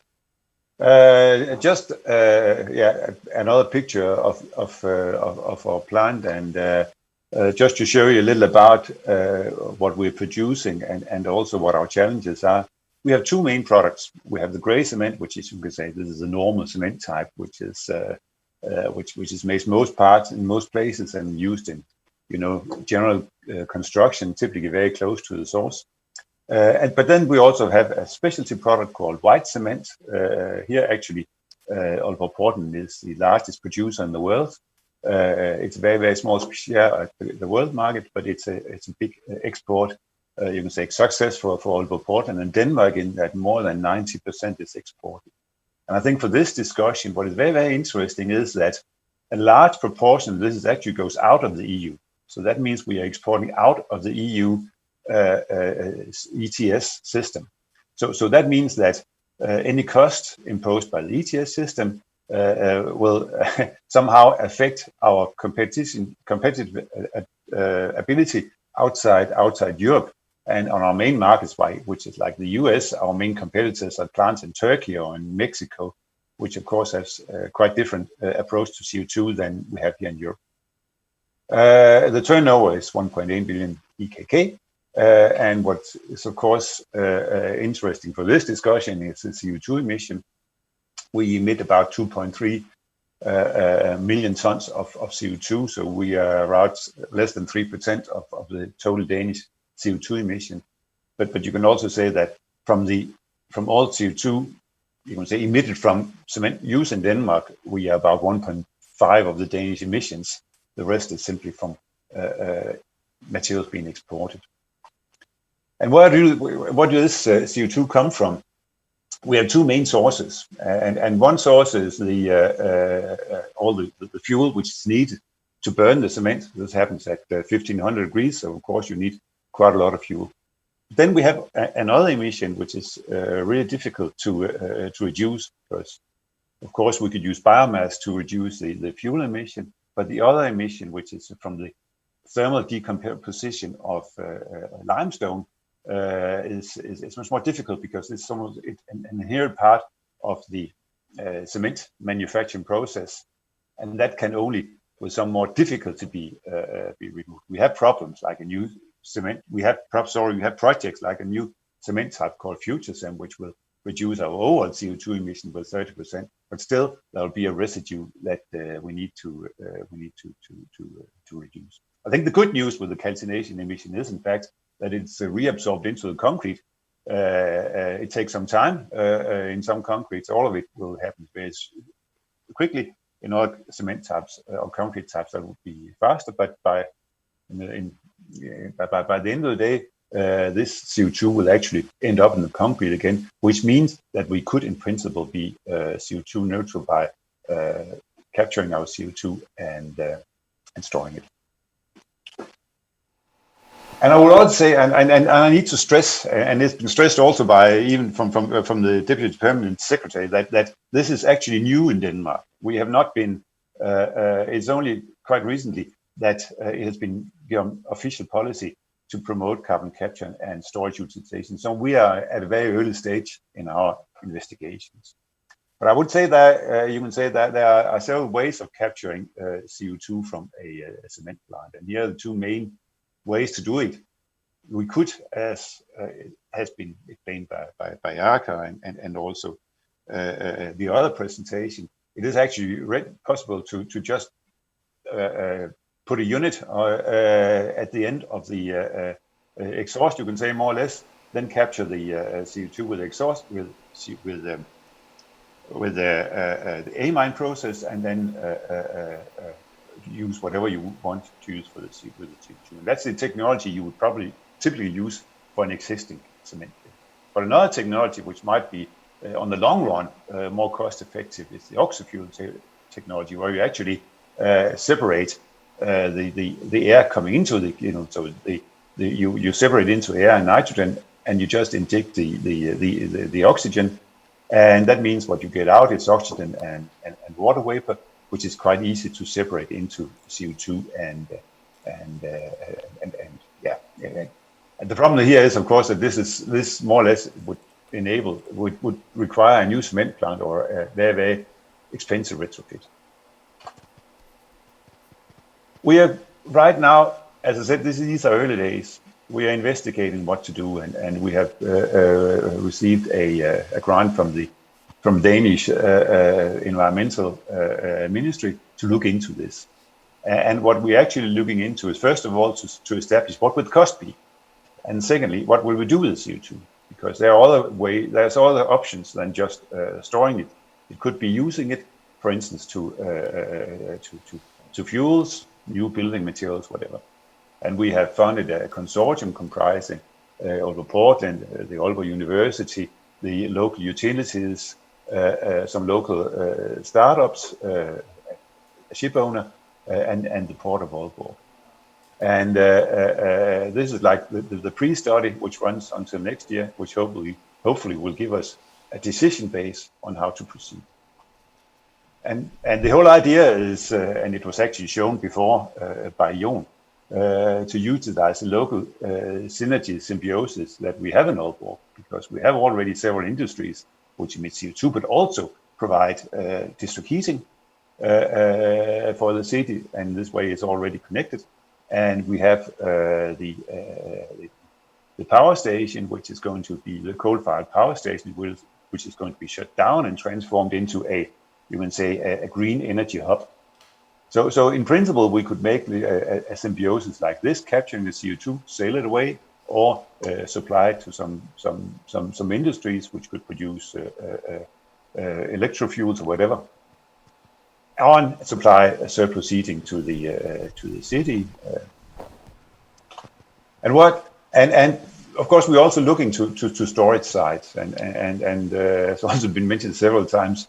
Northern Europe or our part of Northern Europe, we say, is actually a really good place for storing CO2. And here, what we are looking into here is some offshore. There's of course the Northern Lights. We have the Greensand project, which is somewhat closer. We have the Hanstholm structure, which is even closer. And then actually we have onshore possibilities very close to the cement plant. We know that the local inhabitants are not very happy to get CO2 storage under them, but still it is much less costly than sailing the CO2 all the way to Norway or wherever we can get rid of it. And this is actually, I think, the main challenge here. You can always say it's not really the technical stuff which is the main challenge. In my mind, at least, I think what is really the difficult part here is how to develop a business model for CO2 capture, because this is an extremely unbelievably expensive technology. You're talking on prices which is like building a new cement plant. That's the cost. So that means that we have to find somebody who's willing to pay a much more expensive cement than they do today if we can't find any solution to this. And for this reason, we have right now a very talented PhD student who's looking into this, both from the environmental, the social, and the economic standpoint, and combining with our technical investigations. Hopefully, that will give us the ideas to make a viable business model for this. My last slide is just to show you, and it's in Danish, but at least our Norwegian friends can understand it. These are some slides from the Climate Change Panel for Energy Intensive Industry, which was established by the Danish government last year in order to come up with solutions for large-scale CO2 reductions. And what you see here is really that basically, if the Danish energy-intensive industry shall achieve the 70% CO2 reduction goal by 2030, we need to go to unconventional means. And here it's mentioned biogas, which is an interesting technology, but needs a lot of subsidies, and the CO2 capture, which again is viable, but we need some help from the government, which I was very happy to hear has well understood this challenge. So I think with these words, just to show this, I put this because not to raise the expectations too high. We have not taken any decisions ready yet. We are not on our way to AKER to sign the contract right now. We need a little bit more time. So, well, thank you very much. Thank you very much, Jesper. I have some questions for you, but I will take them after the presentation of AKER, because they go to the both of you. So the next presentation comes from near us here in Copenhagen, from Nils Tore Osted at AMA Resource Center Waste to Energy Plant. Nils, the word is yours. Exactly, and thank you so much for hosting me. Can you hear me? Yes. And see me right now? Yeah. And if any of you guys are wondering why am I sitting in a car, the thing is the emergency alarm at ARC just took off 15 minutes ago. So I had to leave the office. But the firemen just left, so it seems as if it was just some circumstance, but all is good here. I will just share my slides with you guys. Yeah, things happen fast. We'll find a way. The slides are here, and I'll just maximize them. So do let me know if you can see them. Now we see it. All right. Well, thanks again for having us at this important webinar. At ARC in Copenhagen, we see carbon capture, uses and storage as an important part of the long-term solution to the climate crisis. In the next 10 minutes, I will just give a short introduction to ARC, and then I will give a brief description of our carbon capture activities and what we need from, for instance, the storage sector. But let's start out with the short introduction.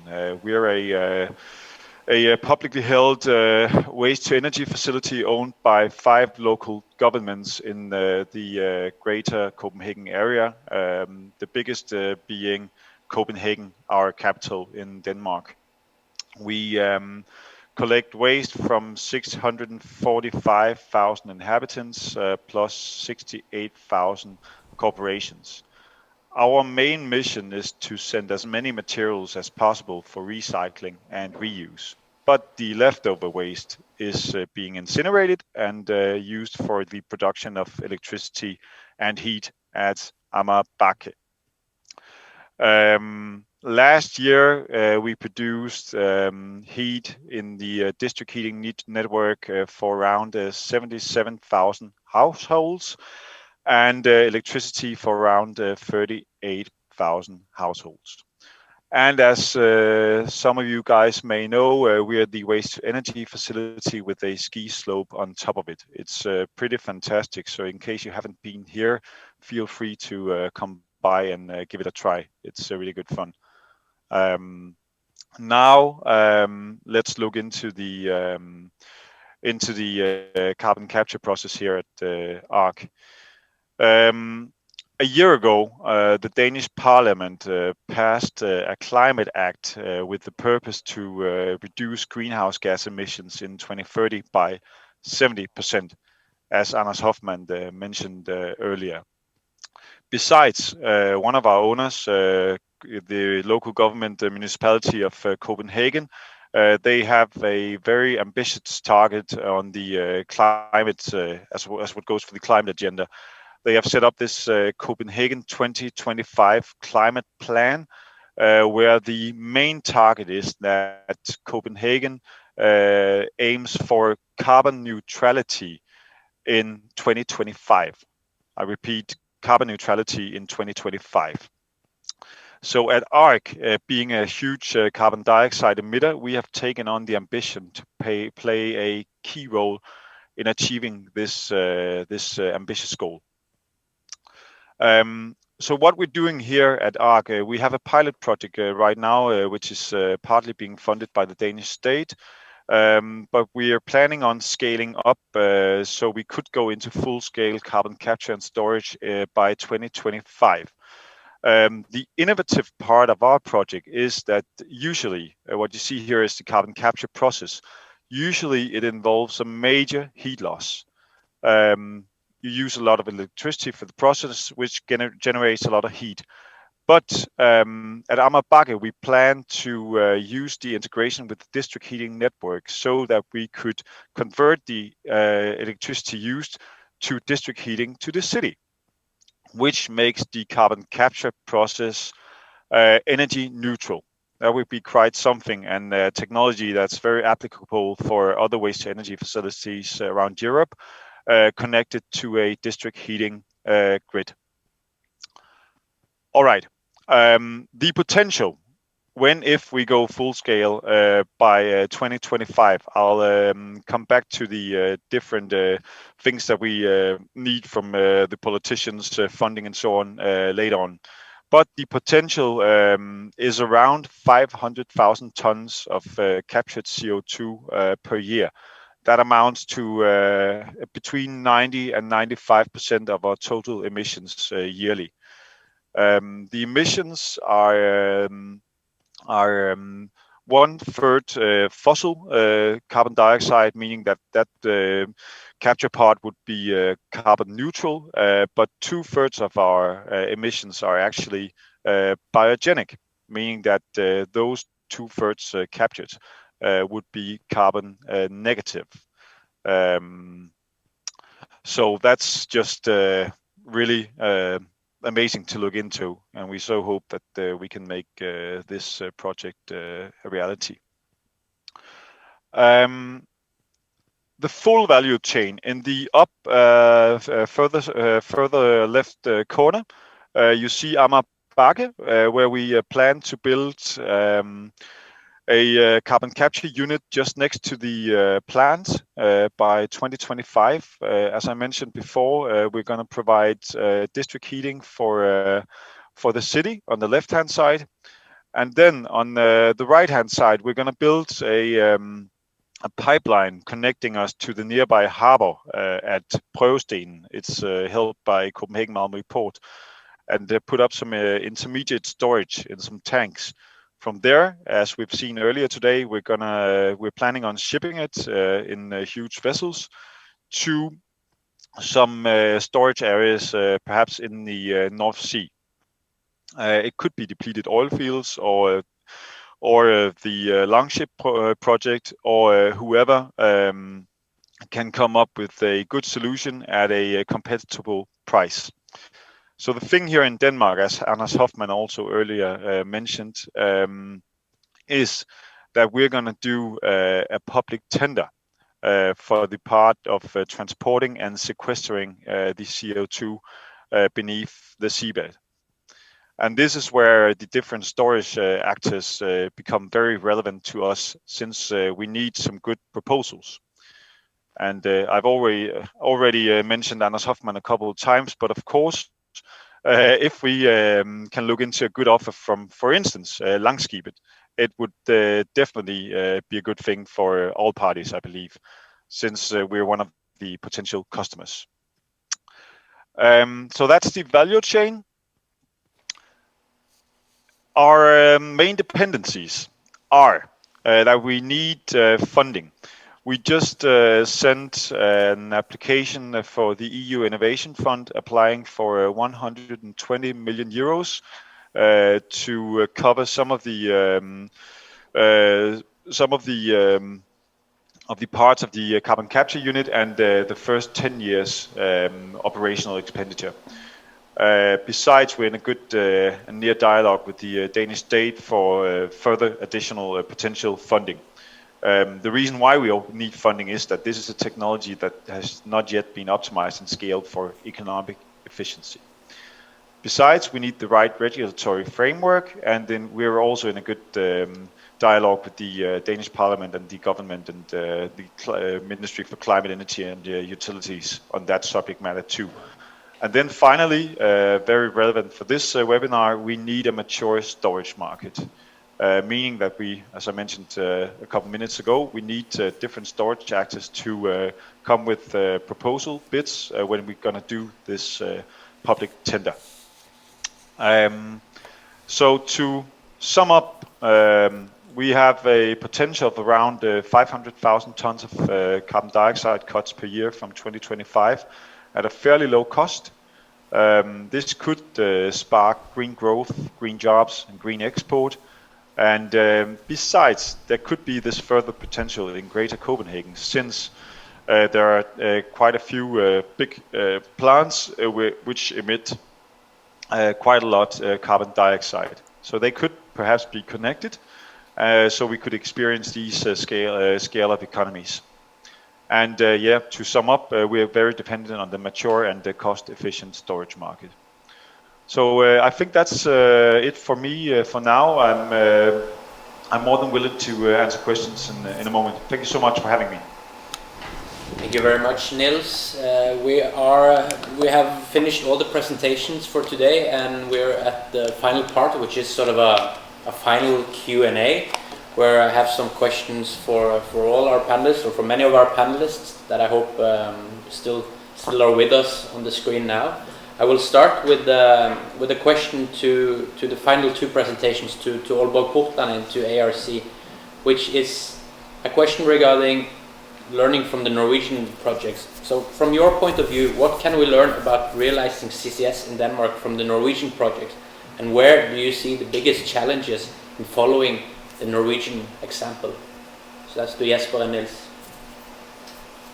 If I can say something, I think there's two things, and both of them is connected, because I think you need to have a very long-term commitment from the state, from the government, so that you actually know that what you're doing is something that will be done under stable conditions, and then next thing, you need to have the right framework.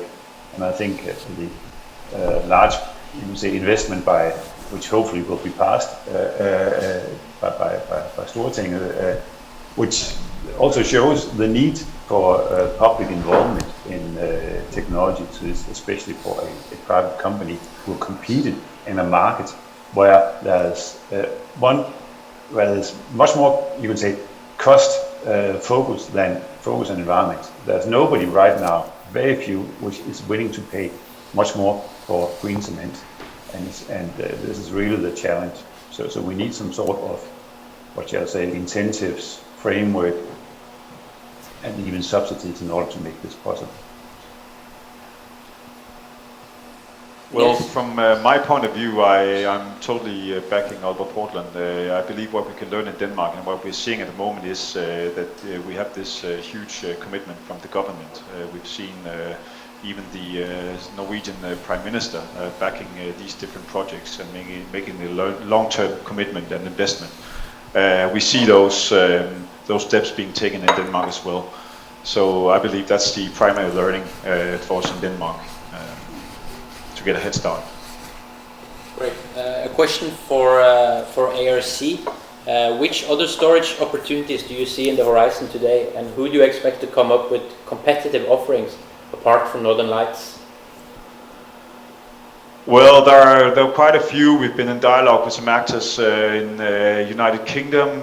We've been in dialogue with INEOS as well. And then, of course, as Anders Hoffmann mentioned, the Danish state, along with GEOS, the Danish Geological Institute, are looking into possibilities under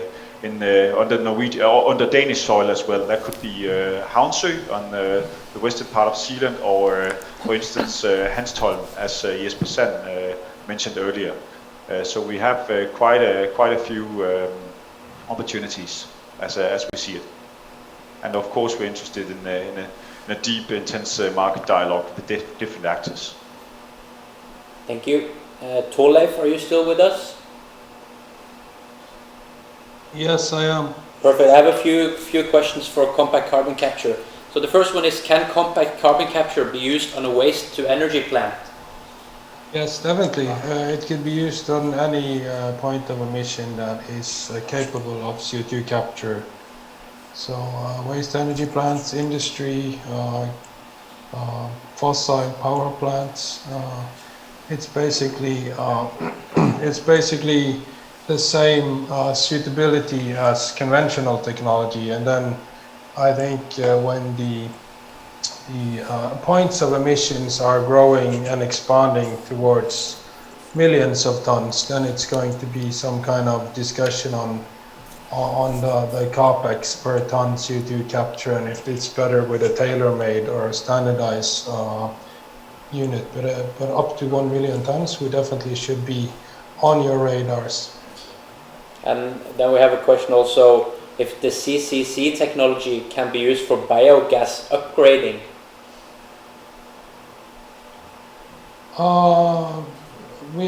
Upgrading in terms of purifying biogas. I'm not sure. It says typical 30,000 tons CO2 a year.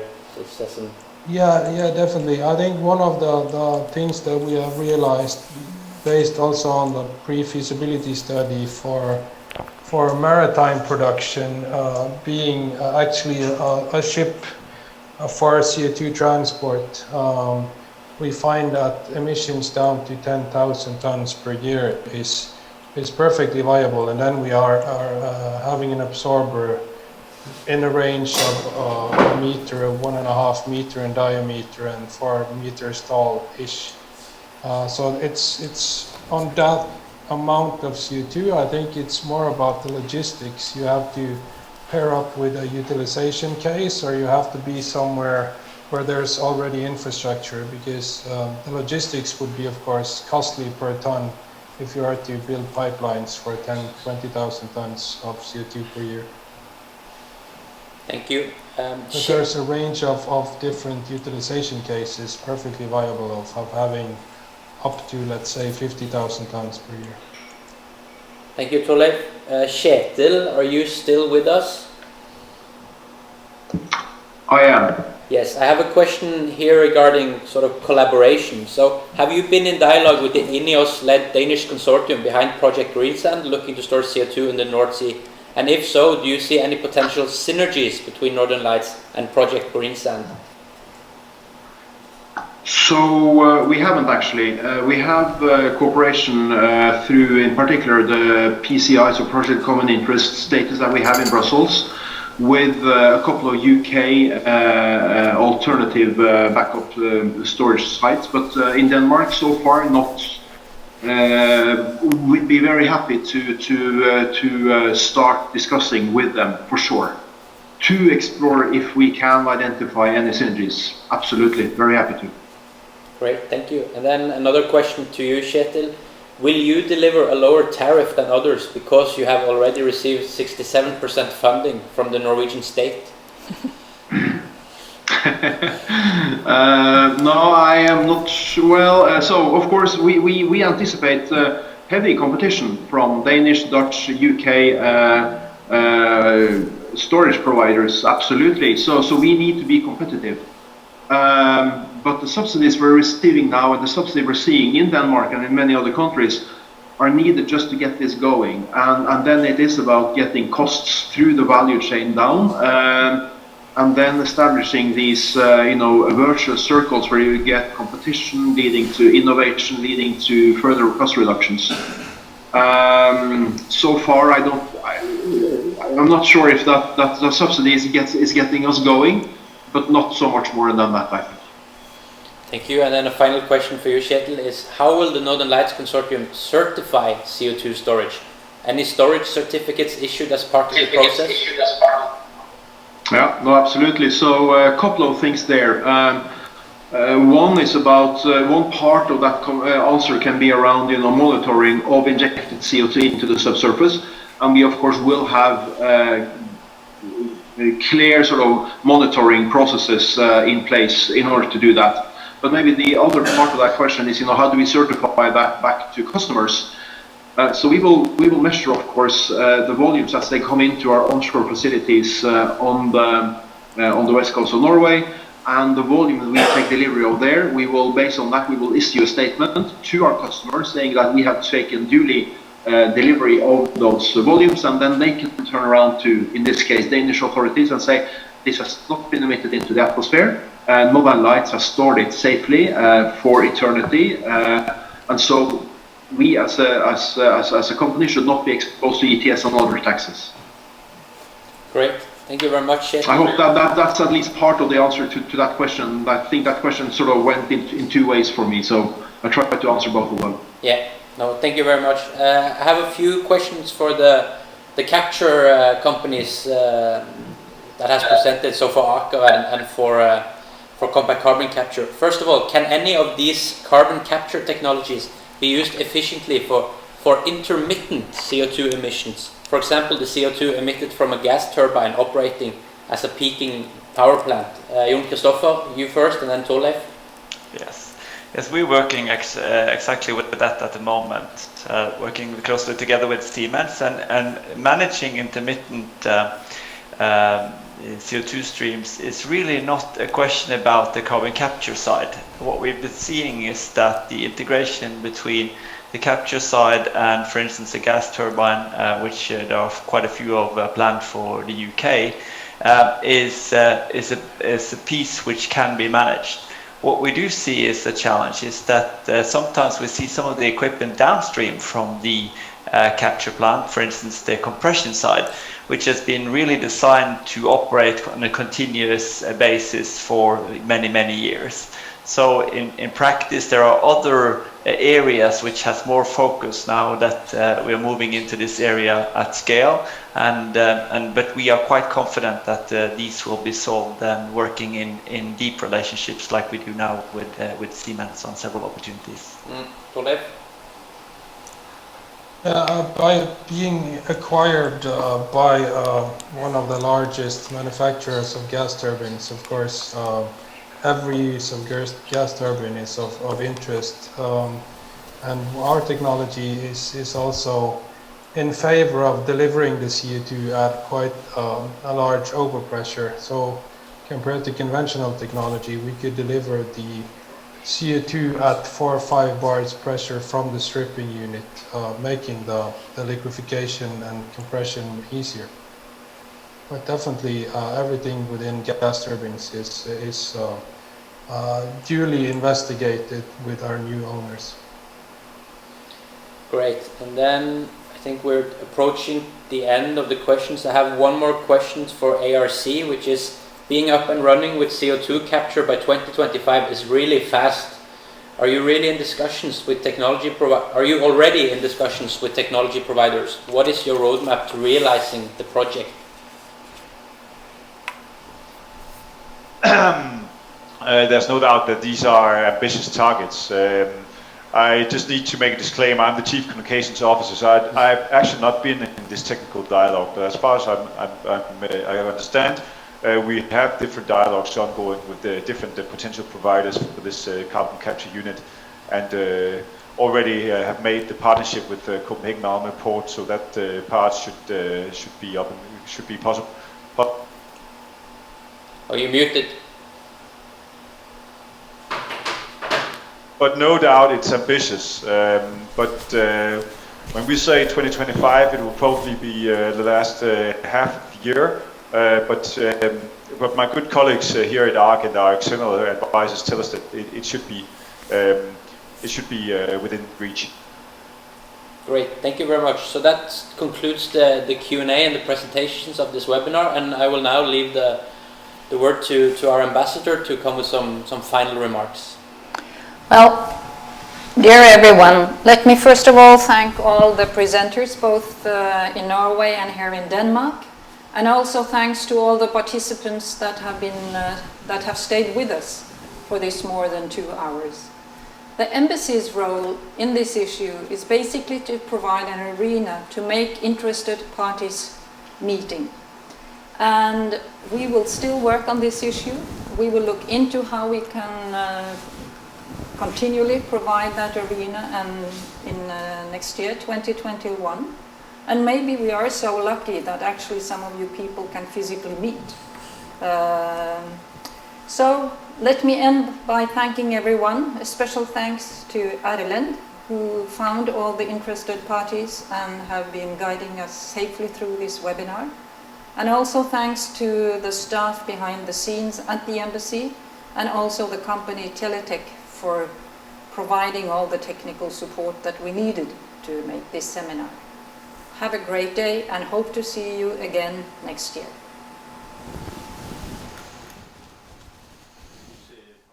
Thank you so much. Have a nice day.